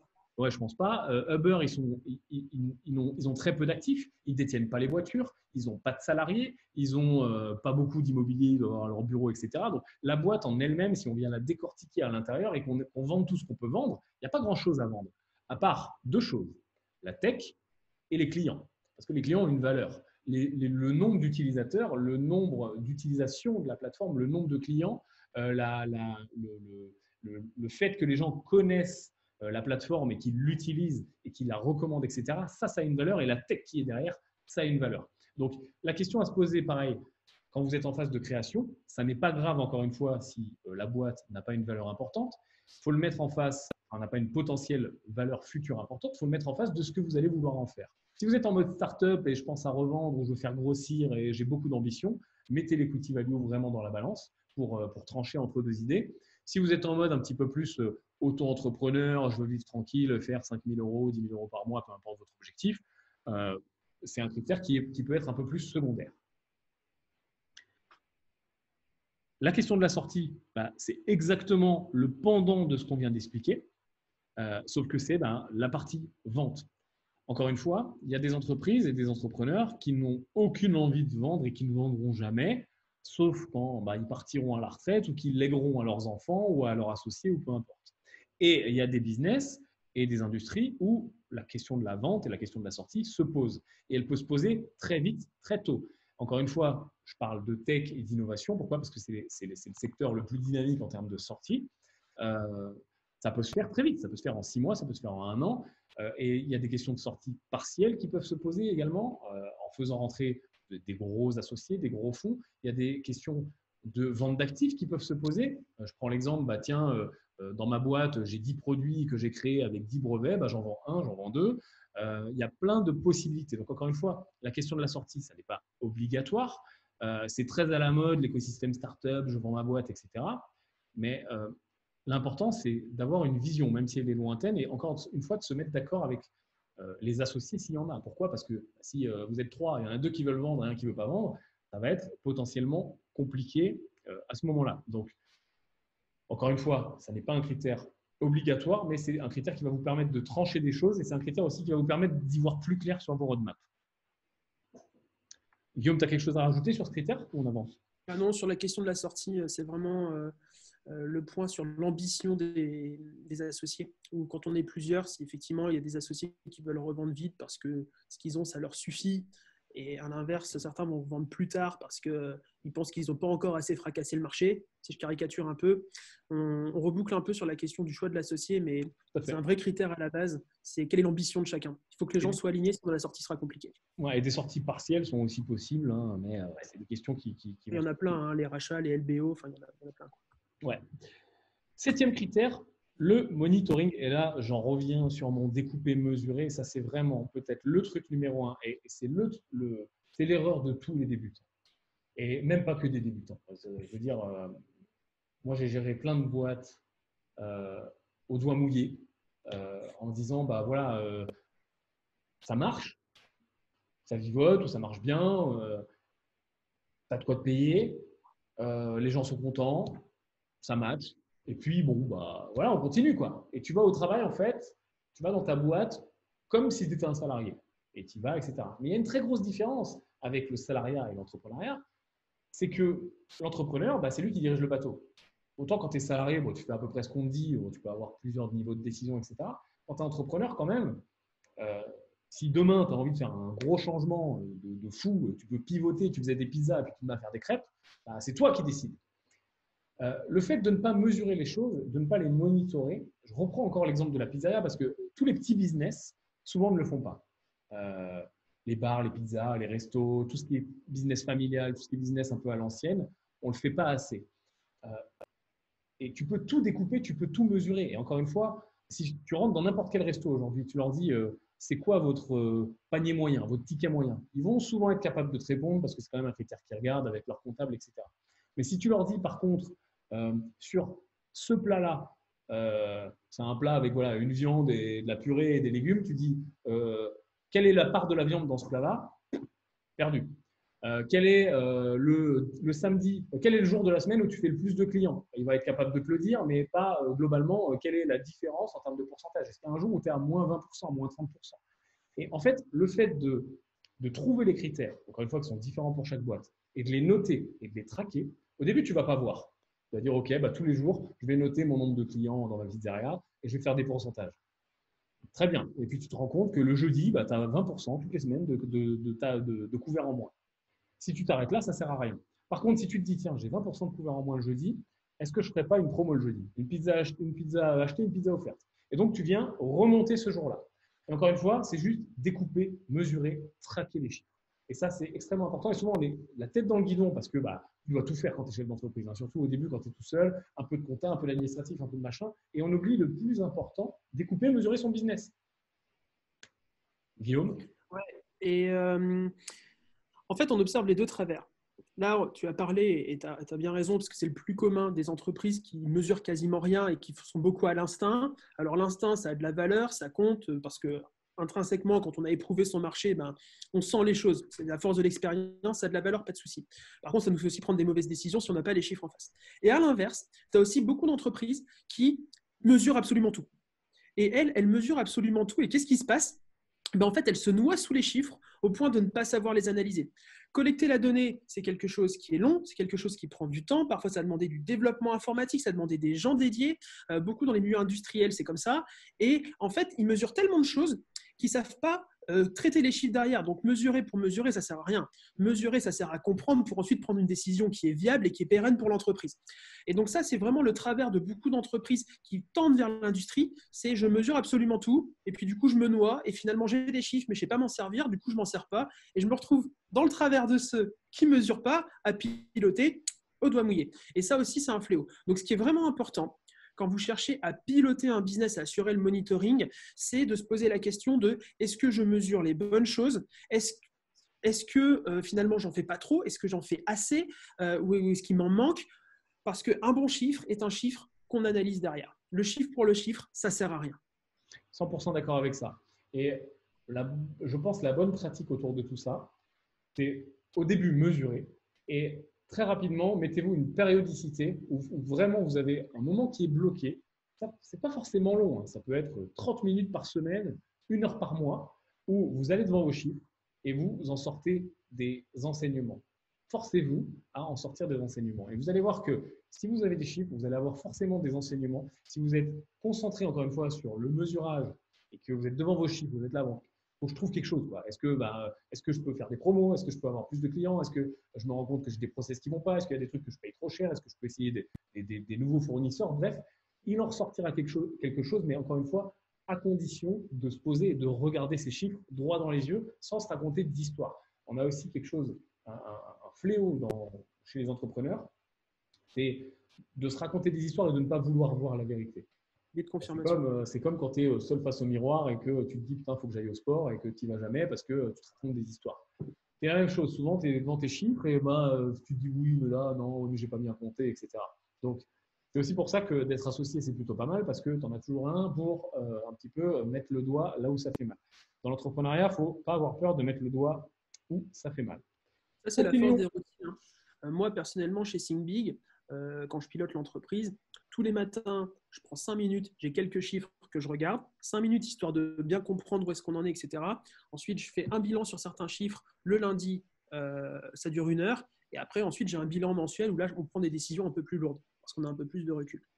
Posez vos routines, c'est important. Ouais, posez vos routines.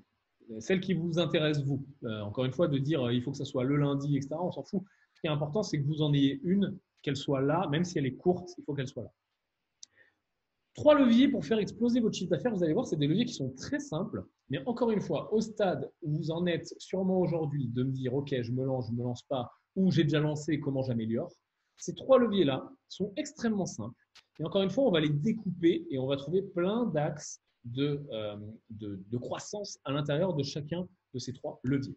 Le premier Et ils levier, sont valables pour toutes les entreprises, hein. c'est valable pour absolument toutes les entreprises. Le premier levier, c'est tout simplement le nombre de clients. Il n'y a pas besoin de sortir d'Harvard pour comprendre que plus j'ai de clients, plus j'ai potentiellement de ventes, hein, forcément, plus j'ai de chiffre d'affaires. Et avec la beauté de ce qu'on a parlé, le double tranchant de ce dont on a parlé un petit peu plus tôt, je vais réussir à atteindre mon point d'équilibre, puis à dépasser mon point d'équilibre de rentabilité et commencer à engranger de l'argent frais, sonnant et trébuchant. Donc, se poser la question de qui sont mes clients, combien sont-ils et comment je peux améliorer tel ou tel type de profil. Et vous voyez là sur le petit dessin, on a plein de clients qui sont différents. Peut-être que j'ai plus de jeunes de ce type-là, peut-être que j'ai plus d'hommes, de femmes, de gens qui portent des lunettes, etc. Tout ça, c'est des métriques à connaître. Plus vous connaissez vos clients et plus vous êtes capable d'identifier pourquoi vous les avez, plus vous allez pouvoir les augmenter, tout simplement. Et le nombre de clients, c'est le pilier numéro un. Pourquoi? Parce que au-delà de faire une vente, la vie, ce n'est pas un client, une vente. Hein, on va le voir après. Un client peut rapporter plus qu'une vente, peut acheter plusieurs fois, peut être fidèle, peut avoir un abonnement. Vous pouvez lui vendre des produits complémentaires, etc., etc. Donc, premier pilier, le nombre de clients. Guillaume, tu as un truc à rajouter sur le nombre de clients? Le nombre de clients, ça peut vraiment venir de plein de façons différentes. Ça peut être à parler à plus de prospects et donc avoir plus de clients. Ça peut être aussi à parler mieux aux gens. Est-ce qu'on utilise les bons mots, les bons vocabulaires? Est-ce qu'on met en avant les bonnes fonctionnalités du produit? Je vais vous donner un exemple. On ne va pas vendre une pizzeria dans un corner de 3 mètres carrés qui fait de la pizza entrée de gamme à emporter dans la rue. Où typiquement, le client, qu'est-ce qu'il va chercher? Il va chercher une pizza disponible rapidement à se faire livrer ou à emporter pour aller chez lui regarder un film, un match de foot, tout ce que vous voulez, versus la pizzeria qui va avoir une ambiance intimiste, une ambiance de couple et qui donc du coup sera un peu plus haut de gamme avec des ingrédients un peu plus quali. C'est différent. Même si au final on se dit c'est pareil, en fait on va vendre des pizzas. Non, l'usage est différent. Ce que veulent vos prospects, c'est différent. Donc je ne vais pas leur parler de la même façon. Donc, bien sûr, avoir plus de prospects pour avoir plus de clients, ça marche, mais aussi leur parler différemment, leur mettre en avant d'autres choses, adapter les discours, ça marche très bien aussi. Ouais, et il y a un truc que je vais vous partager aussi, je vais vous faire un dessin très simple. Le nombre de clients, finalement, vient après un entonnoir, souvent on va appeler ça un entonnoir de conversion, et votre nombre de clients, il est là. C'est-à-dire que les gens, quand ils arrivent dans votre entreprise, donc là, désolé, hein, je ne suis pas un expert en dessin, mais ceci est un entonnoir, les gens arrivent, ils ne vous connaissent pas, puis ils arrivent, voilà. Donc en haut, il y a 10 000 personnes, et puis vous commencez à leur parler de votre produit. Est-ce que ça m'intéresse et je continue, ou est-ce que ça ne m'intéresse pas et je m'en vais? Donc vous allez en perdre certains qui vont s'en aller, et puis d'autres qui vont continuer. Et puis vous allez leur parler de votre offre, et puis vous allez leur parler de pourquoi vous êtes différent, de ce que vous pouvez faire pour eux, de quelle est votre vision à long terme, comment vous pouvez les accompagner, etc., etc. Et puis à chaque fois, des gens restent avec vous, et puis des gens s'en vont, parce que ce n'est pas fait pour eux, etc., etc. Donc, vous posez la question de toutes ces étapes de cheminement, c'est super intéressant, parce qu'à la fin, vous allez pouvoir augmenter ça. Ceux qui arrivent en bas, c'est les gens qui ont acheté. Et votre nombre de clients, il est bel et bien là. Donc, vous posez la question, encore une fois, de découper, mesurer, de remonter dans le process et d'aller voir toutes ces étapes-là. Comment ils vous connaissent, comment vous leur parlez, combien de fois vous leur parlez, sur quel canal vous leur parlez, est-ce que vous leur envoyez des mails, est-ce que vous leur parlez au téléphone, est-ce que vous les rappelez. Vous pouvez aussi rajouter des étapes. Quand vous en avez un qui décroche parce que, je ne sais pas, peut-être que vous avez un produit haut de gamme et c'est trop cher pour cette personne-là, peut-être que je peux la relancer au téléphone, lui faire une offre, proposer une promo, vous pouvez faire plein de choses. Mais encore une fois, l'important, c'est de l'observer, de le découper, de le mesurer. Et c'est comme ça que vous allez pouvoir être capable d'identifier les étapes et d'augmenter le fameux nombre de clients. Là, on parle de téléphone, on parle d'email, on parle de quelque chose qui est très web, très digital. Ça marche aussi sur les business physiques, hein. Je vais vous donner un exemple. Vous avez une agence immobilière. Donc, il y a des gens qui se baladent dans la rue parce que vous avez pignon sur rue. Comment est-ce qu'on peut avoir potentiellement plus de mandats ou plus d'acheteurs? Eh bien, posez-vous la question de votre devanture et de votre vitrine. La devanture, la vitrine, ce n'est pas fait pour vendre. C'est une façade. Le but, c'est quoi? C'est pareil pour une boulangerie. La vitrine, elle donne envie aux gens. Les gens vont rentrer. Et ensuite, bien sûr, l'équipe de vente prendra la relève pour voir si on peut aider les gens. Est-ce qu'ils ont besoin de quelque chose? Comment on les aide, etc. Mais pareil, il suffit que vous rentriez par exemple 10 personnes par jour dans votre magasin, je dis un chiffre au pif, grâce à votre devanture, et finalement retravailler la devanture permettra de rentrer non plus 10, mais 15 personnes par jour, eh bien l'équipe de vente aura plus de travail et finalement aura plus de clients. C'est mathématique. Donc, pensez à l'acte de vente, mais aussi à la façon dont on aborde les gens. Et ça, il n'y a pas de mystère. Ça marche sur le web avec des landing pages, avec de l'email, avec des réseaux sociaux, mais c'est pareil en physique, c'est pareil en dur. Tout à fait. Et de plus en plus de boîtes croisent le physique et le web. Je vois de plus en plus de restos où il y a des logos Instagram avec des hashtags un petit peu partout, où il y a leurs réseaux sociaux qui sont affichés, etc. etc.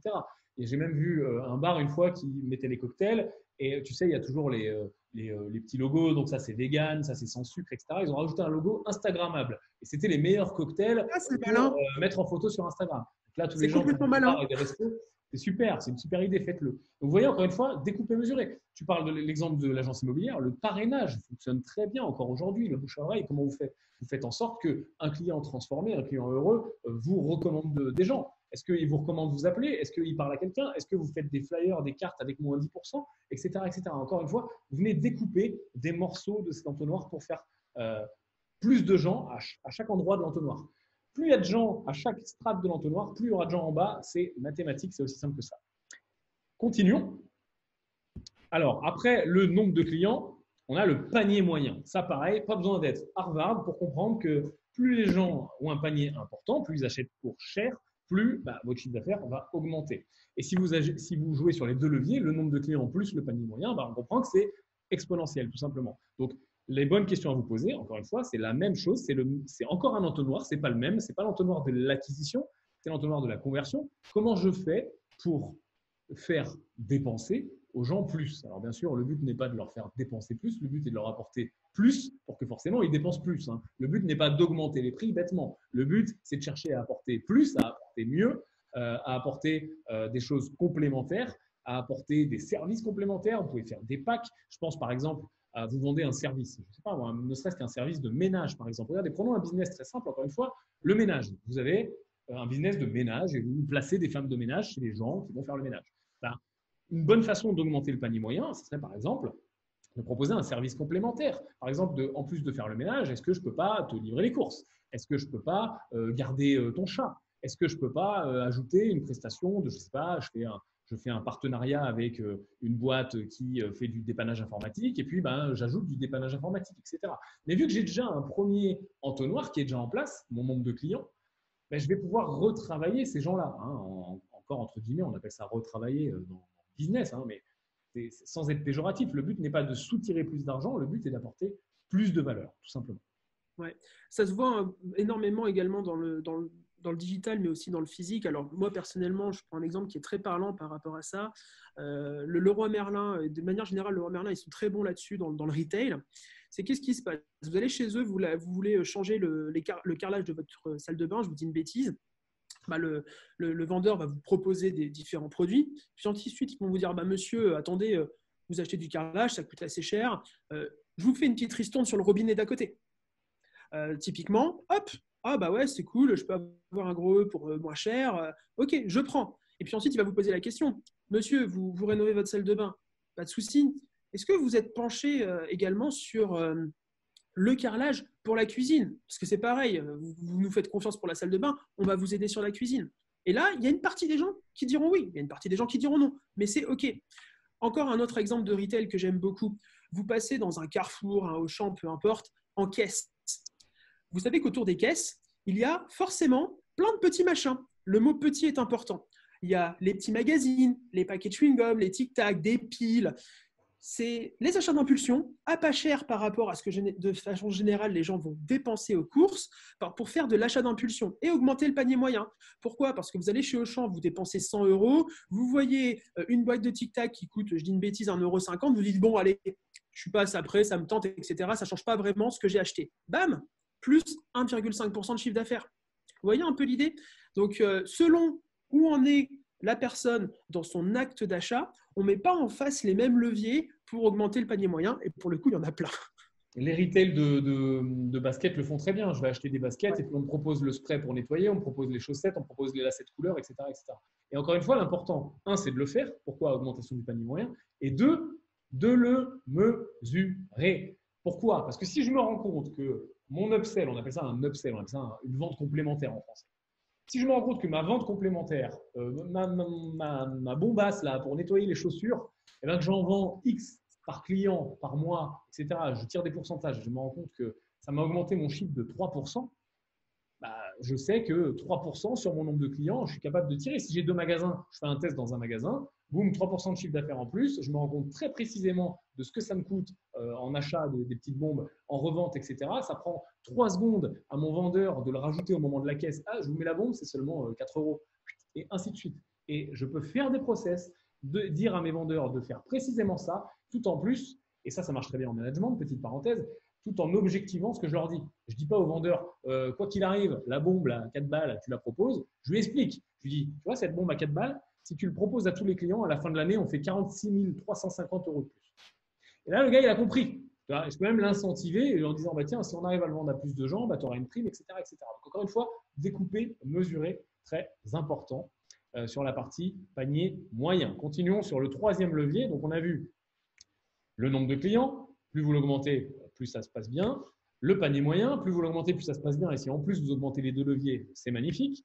Le troisième, c'est le retour à l'achat. Si vous augmentez aussi ce troisième levier et en plus en concordance, en coordination avec les deux autres, eh bien là, vous êtes sur une vraie exponentialité. Le retour à l'achat, c'est quoi?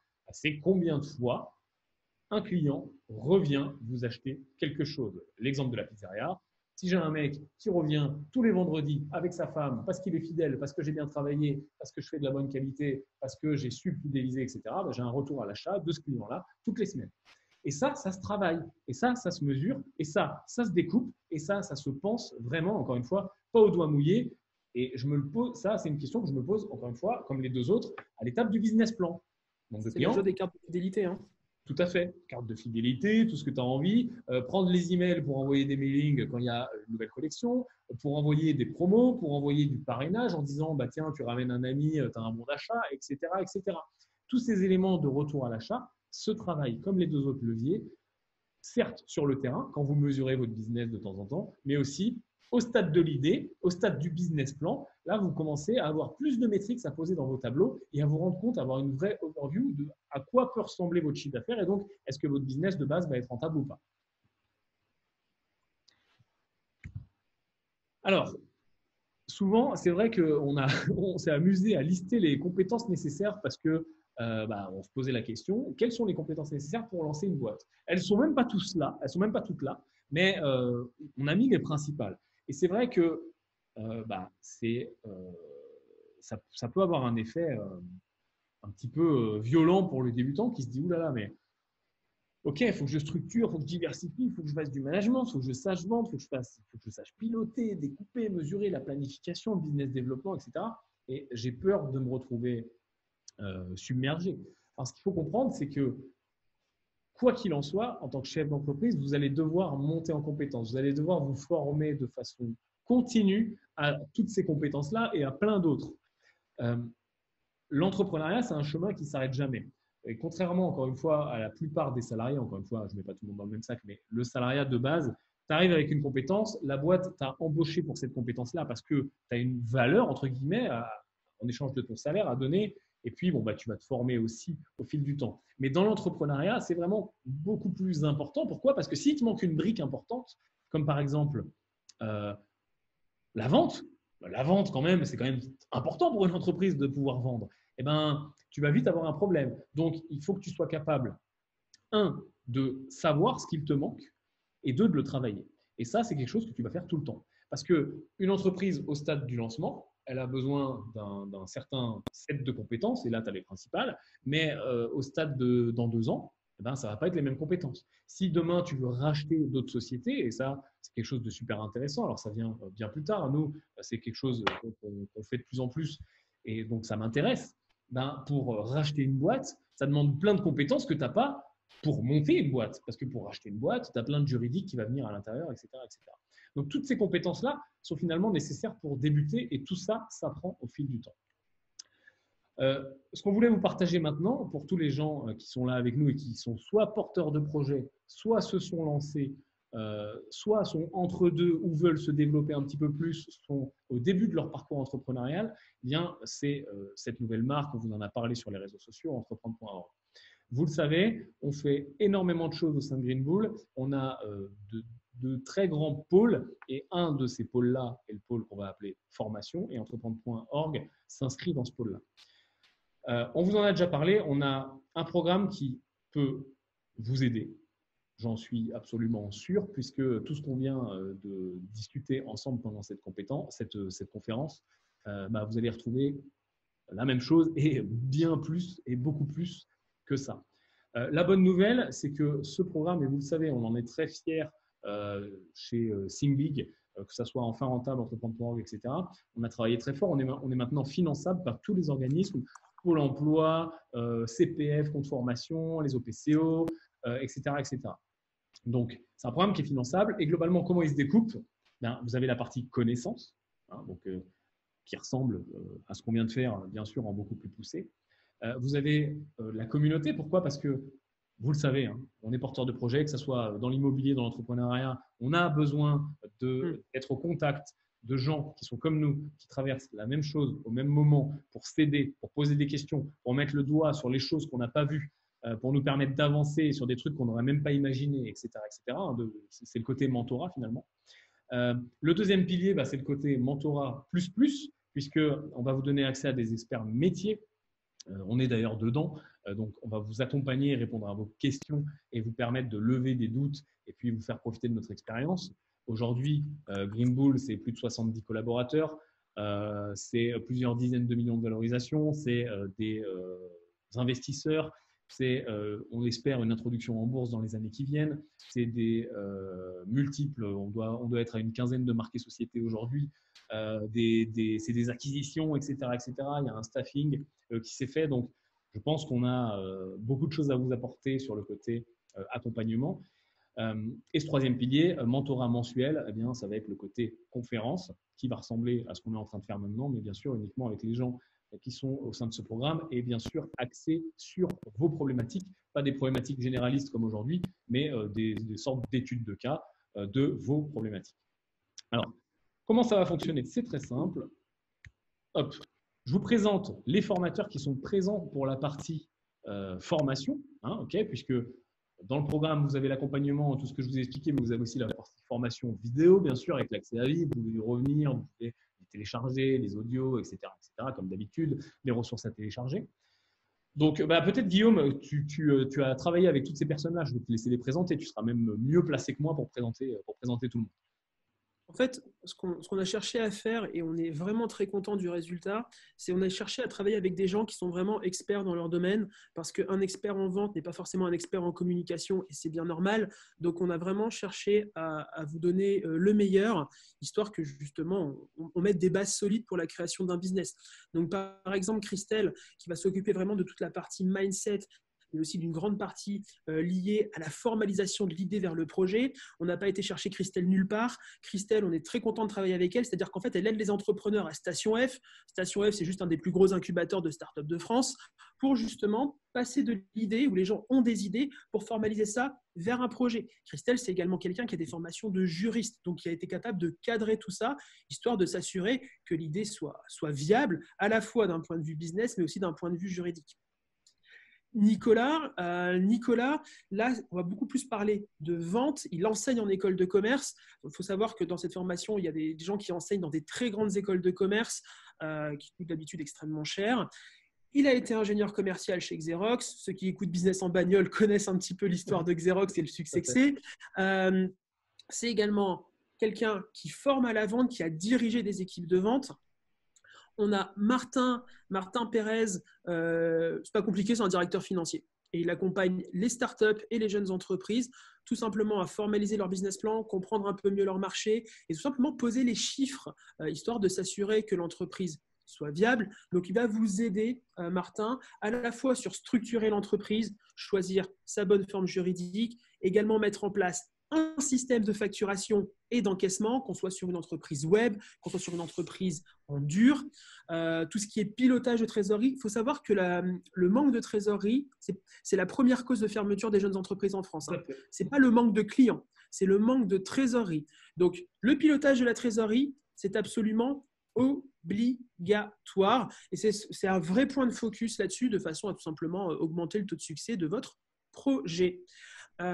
Voilà, il y a également 2 autres personnes. Donc, effectivement, moi, je vais m'occuper de toute la partie étude de marché, mais également la création du produit. Alors, vous allez voir, j'ai tendance à vraiment différencier la proposition de valeur et le produit, parce qu'en fait, les gens, alors ça va peut-être vous surprendre, mais les gens n'achètent pas votre produit, ils achètent une promesse.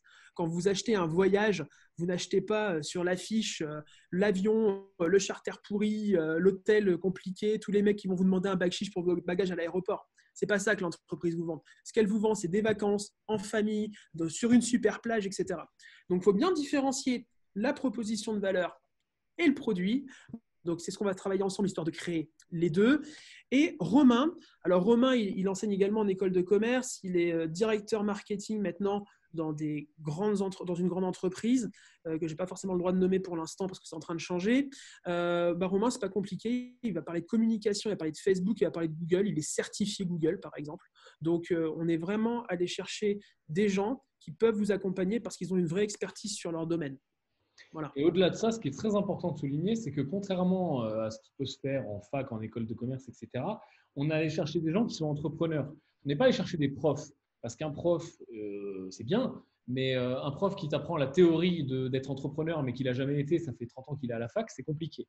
Tous ces gens-là sont entrepreneurs, tous ces gens-là sont porteurs de projets, tous ces gens-là ont monté des entreprises, et tous ces gens-là sont sur le terrain aussi. Ça fait une vraie différence dans les problématiques et dans l'enseignement qu'ils vont vous apporter. En fait, c'est ça qui est important, comme tu le dis, c'est qu'on a vraiment voulu quelque chose de pragmatique. Par exemple, avant de trouver Romain, avec qui travailler sur la communication, Pierre-Olivier a eu au téléphone 28 personnes, je crois. Pierre-Olivier, c'est notre responsable pédagogique, parce qu'on avait des gens qui étaient trop théoriques. Et il y avait quelqu'un qui disait, voilà, pour lancer une entreprise, pour créer sa boîte et pour communiquer efficacement autour de sa boîte, la première chose à faire, c'est d'étudier les plans de communication de L'Oréal, Chanel et Vuitton. Bon, c'est bon, on a compris que cette personne vivait dans la théorie, du moins d'un point de vue des créateurs d'entreprises. Ici, on est concret, on est pragmatique parce que le but, ce n'est pas de se monter le cerveau avec des choses théoriques, le but, c'est d'avancer tout simplement. Tout à fait. Et au-delà donc de la partie formation, de la partie vidéo, de la partie théorique, entre guillemets, même si on ne va pas rester dans la théorie, on a l'accompagnement dont je vous ai parlé, la partie mentorat, la partie suivi et la partie parfois, vous tapez sur les doigts parce que, comme dans l'immobilier, moi, à titre perso et mes acolytes aussi, on n'hésitera pas à vous dire non, c'est nul quand c'est nul. Parce que vous laissez aller au casse-pipe, ce n'est pas une bonne idée. Et si vraiment votre idée, alors au-delà de l'idée, encore une fois, ce qui nous intéresse, ce n'est pas l'idée, mais votre exécution de cette idée nous semble aller droit dans le mur, on vous le dira. Donc, Guillaume sera là, bien sûr, vous le connaissez, il est connecté avec nous. Je serai là également. Sur la partie entrepreneuriat, dont vous me connaissez peut-être un petit peu moins parce que vous voyez beaucoup parler d'immobilier. Mais autour de tout ça, il y a énormément d'entrepreneuriat. Et Benoît, que vous connaissez beaucoup moins, qui est un petit peu un homme de l'ombre chez nous, qui est associé avec moi donc on est 6 associés au sein de Green Bull, c'est un des 6 associés. Il est vice-président en charge des opérations. Donc, c'est quoi le rôle d'un vice-président en charge des opérations? C'est de gérer la structuration, les flux financiers, le légal et tout ce qui est day-to-day operation finalement de la boîte. C'est quelque chose qui est extrêmement important. C'est un poste auquel on ne pense pas au début quand on est porteur de projet. Bien sûr, nous, on est structuré et puis on a atteint la taille critique, entre guillemets, pour avoir quelqu'un qui est focus 100% du temps là-dessus. Au début, forcément, vous n'aurez pas quelqu'un avec un poste focusé uniquement là-dessus. Mais par contre, les compétences qui sont derrière sont extrêmement importantes et il pourra vous apporter beaucoup sur le contrôle des coûts, sur la structuration, sur la réflexion que vous devez avoir. C'est quelqu'un qui est posé, qui ne va pas prendre de décision au doigt mouillé en 2 secondes et qui sera aussi très bien capable de vous dire quand ça ne va pas. Donc voilà pour la partie accompagnement. Ce n'est pas limitatif. Vous connaissez aussi Guillaume qui est souvent avec moi en conférence. Il y passera également. Et puis, on va faire évoluer cette partie-là en fonction du nombre, bien sûr, d'élèves qu'on aura dans ce programme-là. Ça n'est absolument pas limitatif. Le processus, il est très simple. L'idée, c'est de ne pas de ne pas se lancer bêtement au doigt mouillé, encore une fois. C'est d'abord de comprendre et maîtriser ce qu'on fait pour planifier avant d'exécuter, parce que si on exécute dans le vent, on ne fera rien. Donc, on va planifier, exécuter, et puis à partir de là, on vérifie, on itère, on adapte et on scale, et on vient venir scaler à chaque fois des briques.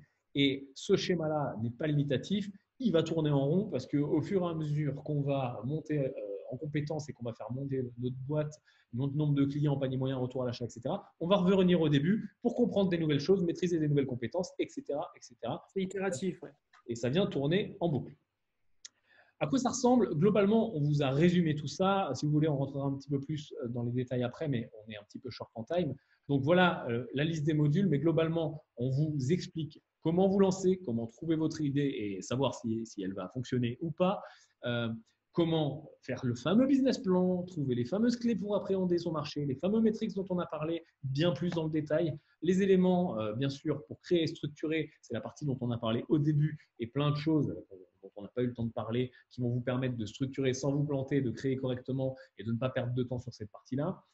Développer votre offre, bah oui, parce que l'idée, c'est bien, le produit, c'est bien, mais au bout d'un moment, il faut le vendre correctement, savoir le vendre, qu'on soit sur un business en dur, un business en ligne ou un business hybride, figital, comme c'est à la mode avec notre ami le Covid. Vous allez apprendre à vendre plus, faire décoller encore plus, travailler sur les 3 piliers dont on a parlé, plus de prospects, etc. Et aller chercher la croissance et le pilotage et finalement continuer. Donc, je vous rappelle que c'est finançable. Alors, comment ça fonctionne? Vous nous connaissez. Déjà, vous avez 2 solutions.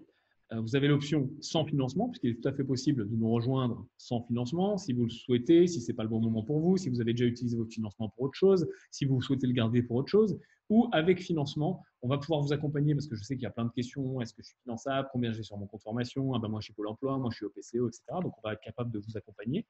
Ne vous inquiétez pas. Il y a 2 liens qui sont différents. Guillaume, si tu peux les mettre dans le chat en même temps. On a une option donc sans financement, vous allez avoir classiquement un bon de commande, et une option avec financement, où vous allez pouvoir prendre rendez-vous avec un membre de notre équipe qui va vous aider à voir combien vous êtes finançable et monter tout le dossier avec vous de financement.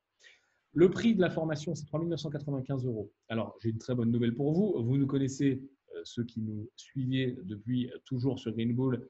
Je sais qu'il y a beaucoup de clients qui sont là sur la partie IMO, etc. À chaque fois qu'on fait un lancement, c'est un précepte de notre entreprise. On récompense les gens qui arrivent au début, les gens qui nous soutiennent, les gens qui nous font confiance. Donc, le prix public, c'est 3 995 €. On vous a prévu un prix de lancement où vous allez économiser quelque chose de relativement intéressant. Ça va vous permettre de ne pas dépenser d'argent et de plutôt investir dans votre boîte. Les financements, bien sûr, vont venir se mettre par-dessus. Donc, si vous avez plus de 1 995 € de financement, ça sera gratuit. Si vous en avez 500 ou 1000, ça viendra encore diminuer ce prix-là. Et si vous souhaitez nous rejoindre de façon sans financement, on va dire, vous avez aussi accès à des plans de paiement, alors qui ne sont malheureusement pas disponibles, et ça ne dépend pas de nous, avec la partie financement, et uniquement avec la partie en direct. Donc, vous pourrez profiter soit de 2 mensualités, soit de 4 mensualités. On vous met les liens dans le chat. Ce que je vous propose, et si vous avez des questions sur la structuration de tout ça, le programme, comment ça va fonctionner, quelles vont être les dates, puisqu'on va faire une promo, vous le savez maintenant, on fonctionne comme un organisme de formation qu'on est, donc il va y avoir une promo avec des dates. Alors, ce n'est pas parce qu'il y a des dates de formation que c'est limité dans le temps, vous aurez un accès à vie, mais on fait en sorte de prendre les gens à la même date pour pouvoir les accompagner, pour pouvoir être à peu près raccord quant à leur avancement dans la formation, les questions que vous allez avoir qui vont se recouper, etc. Et pour créer tout simplement une dynamique de groupe, comme dans une classe finalement. Mais vous avez bien sûr accès à la totalité à vie, que ce soit l'accompagnement, que ce soit la partie formation, que ce soit les documents, etc. etc. Si vous voulez, on ira dans le détail des modules après, mais on va quand même répondre. On va remettre nos têtes. Si vous avez des questions, on va y répondre. On va vous remettre le lien. En effet, Elsa nous dit c'est aussi puissant que l'académie.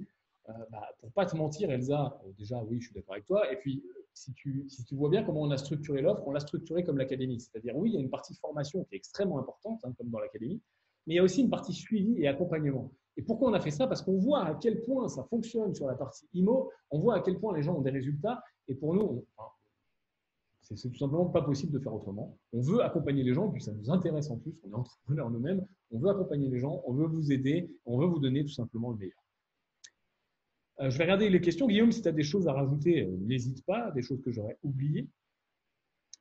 On vous a mis les liens dans le chat, donc vous pouvez choisir de toute façon ce qui vous arrange, hein. Soit la prise de rendez-vous si vous souhaitez vous faire financer, si vous êtes finançable ou si vous voulez découvrir combien vous avez disponible, et la partie inscription directe si vous voulez nous rejoindre, cliquez et nous rejoindre comme Elsa qui dit allez, je me lance.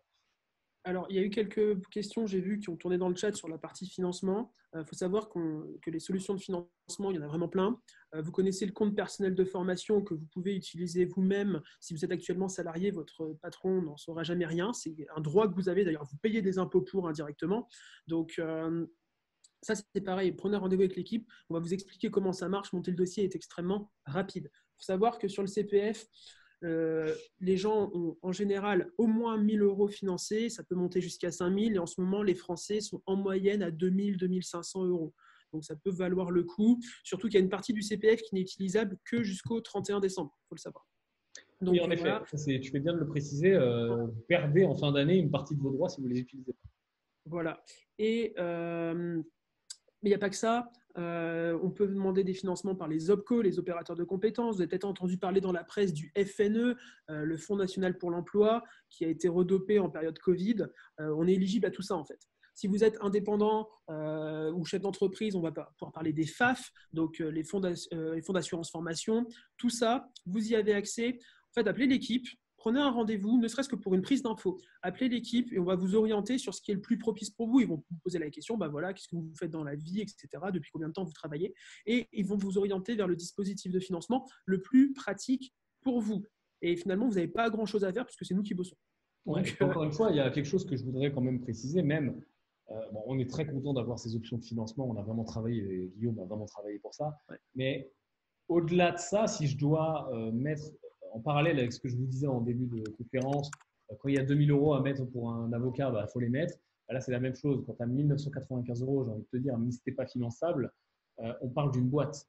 On parle de monter ta société.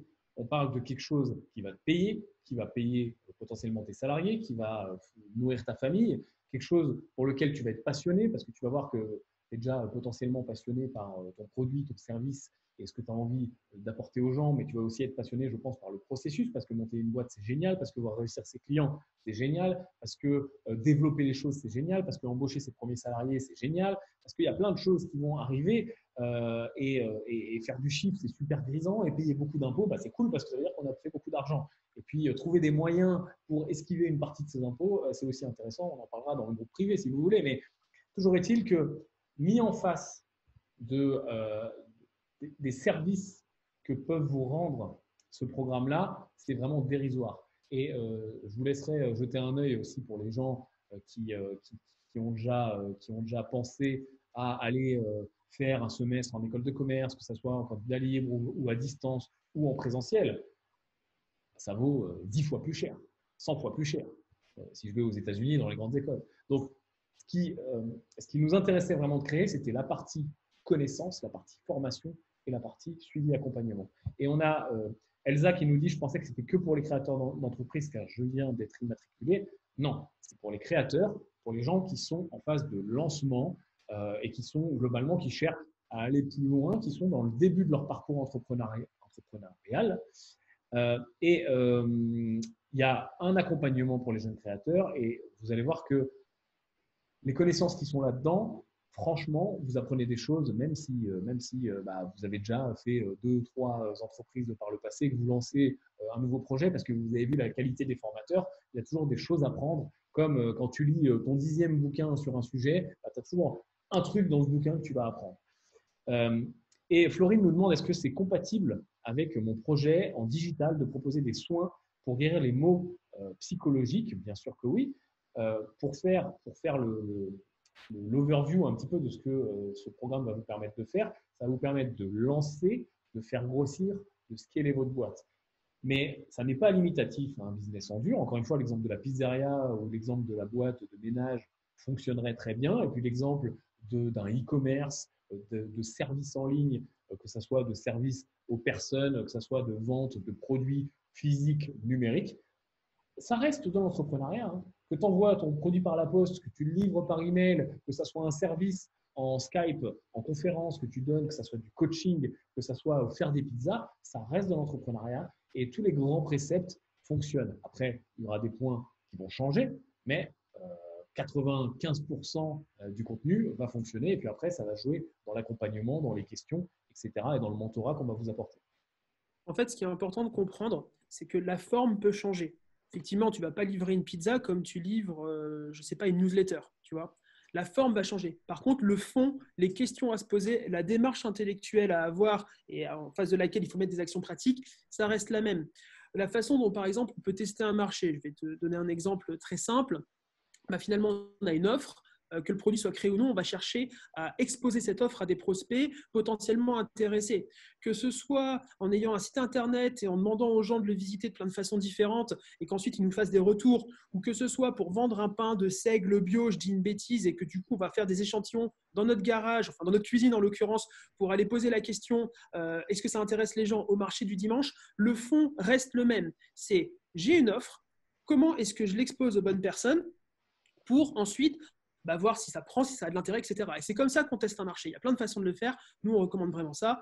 Donc, finalement, la forme va changer et on va vous accompagner, bien sûr, sur la forme. C'est notre job, on est là pour ça. Par contre, le fond derrière, les questions à se poser, c'est rigoureusement les mêmes.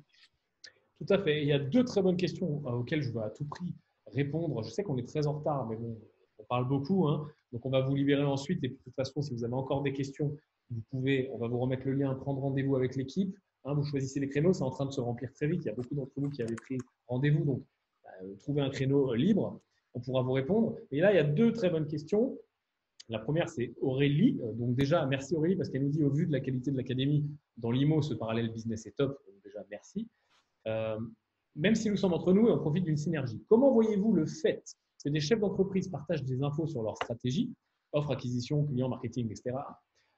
Et est-ce que finalement, ça va être plutôt positif ou négatif? Alors, ce qu'il faut savoir, c'est que déjà, on va être dans un groupe de personnes assez limitées, donc tu ne vas pas partager les infos avec la France entière. Ça va être exactement le contraire. Et je sais que quand on débute dans le business, on se dit « Ah, je ne veux pas partager mes idées parce que j'ai peur qu'on me la pique, je ne veux pas partager mes idées parce que je vais me faire copier, etc. » Et pour avoir déjà été dans plein de groupes business comme ça, dans plein de masterminds, etc., en fait, c'est exactement l'inverse qui se passe. Parce que même si toi, tu as un business en dur, une pizzeria, restons sur notre exemple, et quelqu'un d'autre a un business sur Internet, un e-commerce, bien quand toi, tu vas poser une question ou quand lui va poser une question, même si les business n'ont rien à voir, tu vas choper des idées. Pourquoi? Parce que faire revenir des gens dans une pizzeria ou faire revenir des gens sur un site de e-commerce, il y a certaines stratégies qui vont fonctionner dans les deux cas. Même si d'un côté, ça sera par mail et de l'autre côté, ça sera en discutant, ça va fonctionner de la même façon. Donc, tu vas choper des idées. Première chose, très important, tu vas choper des idées, des bonnes pratiques et des trucs auxquels tu n'aurais même pas pensé. Et deuxième chose, la notion de se faire piquer des idées, ça n'existe pas. Parce qu'en vrai, chacun va être dans la tête dans le guidon sur sa boîte et tu vois, je veux dire, il n'y a aucun risque parce que de toute façon, l'idée ne vaut rien, on l'a vu, et ce qui change, et ce qui fait la valeur d'une idée, c'est l'exécution de cette idée, le suivi de cette idée. Par contre, ce qui va se passer, et je mets ma main à couper, c'est qu'il y a des associations qui vont naître de ces synergies, etc. Parce que vous allez vous retrouver tous entre porteurs de projets, entre entreprises, donc il y a des associations peut-être qui vont naître, ou il y a des produits complémentaires peut-être qui vont naître, où on a quelqu'un qui fait quelque chose, quelqu'un qui fait autre chose, et c'est vachement compatible. Tiens, si moi je vendais ton produit à mes clients et si toi tu vendais inversement à tes clients, boum, nombre de clients, panier moyen, retour à l'achat, c'est la fête et on augmente les chiffres d'affaires. Donc vraiment ces groupes-là sont très synergiques et sont très très très précieux pour l'entrepreneur. Et c'est pas pour rien qu'il y a des groupes de partout, des alumni, des machins, des petits déj du business, etc. Parce que ça fait naître une vraie synergie. Là, la beauté, c'est qu'on va être sur Internet, ça sera facile, ça sera pratique. Quand il y aura des conférences, il y aura toujours un enregistrement avec envoi du replay. Donc même, tu n'es pas dispo, tu es au boulot, tu es dans ta boîte, eh ben, tu pourras le regarder à tête reposée. Les posts dans le groupe privé, pareil, tu peux remonter. Donc, c'est plutôt très précieux. Et question de Caro, la deuxième, c'était est-ce que si on a déjà notre entreprise, est-ce que ça peut servir pour l'améliorer?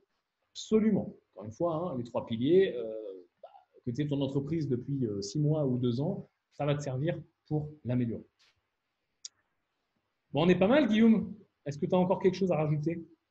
Ouais, j'ai une question d'Alexandre qui se pose la question de est-ce qu'on peut faire passer la formation en société? Est-ce que la TVA est déductible? Oui, bien sûr, ça passe en Vraiment. charge. Et oui, on récupère la TVA qui est de 20%. Si certains d'entre vous ont déjà une entreprise et souhaitent l'améliorer, c'est quand même bien de le savoir, quoi. C'était une question d'Alexandre. Et point très important, Guillaume, euh, je vous donnerai un tricks dans le groupe privé, pour ceux qui nous rejoignent, pour passer cette formation en charge, même si vous créez votre entreprise ensuite. C'est tout à fait Ouais, possible. Donc, vous allez pouvoir… Alors, pour la TVA, ça sera plus compliqué, il faut que la boîte soit créée, mais par contre, pour passer en charge, donc quand même, vous allez passer 1 995 € que vous ne paierez pas en impôts dans votre entreprise. Donc, ça revient au même, hein, c'est comme si la formation était gratuite, vous allez la récupérer en impôts. Vous pourrez le faire même si vous créez votre entreprise ensuite. Il y a une toute petite feinte à avoir au niveau des statuts de la Constitution. Je vous la donnerai. Et comme ça, tout le monde est content et c'est toujours bien de payer moins d'impôts. Eh ben, on est pas mal. Ce que je vous propose, on vous met le lien une dernière fois, sauvegardez les liens là, vous le mettez dans un autre onglet, comme ça vous les avez. Ce qu'on va faire, c'est qu'on va enchaîner parce qu'on a une journée qui est bien remplie, vous aussi. On va prendre le temps d'extraire le replay qu'on vous enverra par mail pour les gens qui sont arrivés en retard ou qui ont raté un morceau, qui veulent regarder une certaine partie. Et puis, on vous tiendra au courant également par email sur la fermeture de la session. Encore une fois, il y a un début, il y a une fin. Hein, ce n'est pas une blague marketing pour vous presser. C'est juste qu'il y a une date de début de formation. On va devoir fermer la session à un moment. On vous enverra toutes les réponses par mail. Vous avez le temps d'y réfléchir, vous avez le temps de nous rejoindre, mais ça ne va pas durer 6 mois. C'est ce que je veux vous expliquer. Donc, vous aurez toutes les infos par mail. Surveillez vos emails. Ben, je vais vous dire merci beaucoup de votre présence, de votre confiance, comme d'habitude. Merci à toi, Guillaume. merci à tout le monde, hein. C'est pas forcément facile d'être dispo entre midi et deux. Tout à fait. Et pour ceux qui nous rejoignent en replay, tant que les liens sont cliquables et accessibles et qu'il se passe quelque chose, c'est que vous pouvez toujours nous rejoindre. À très bientôt. Bye bye. Ciao.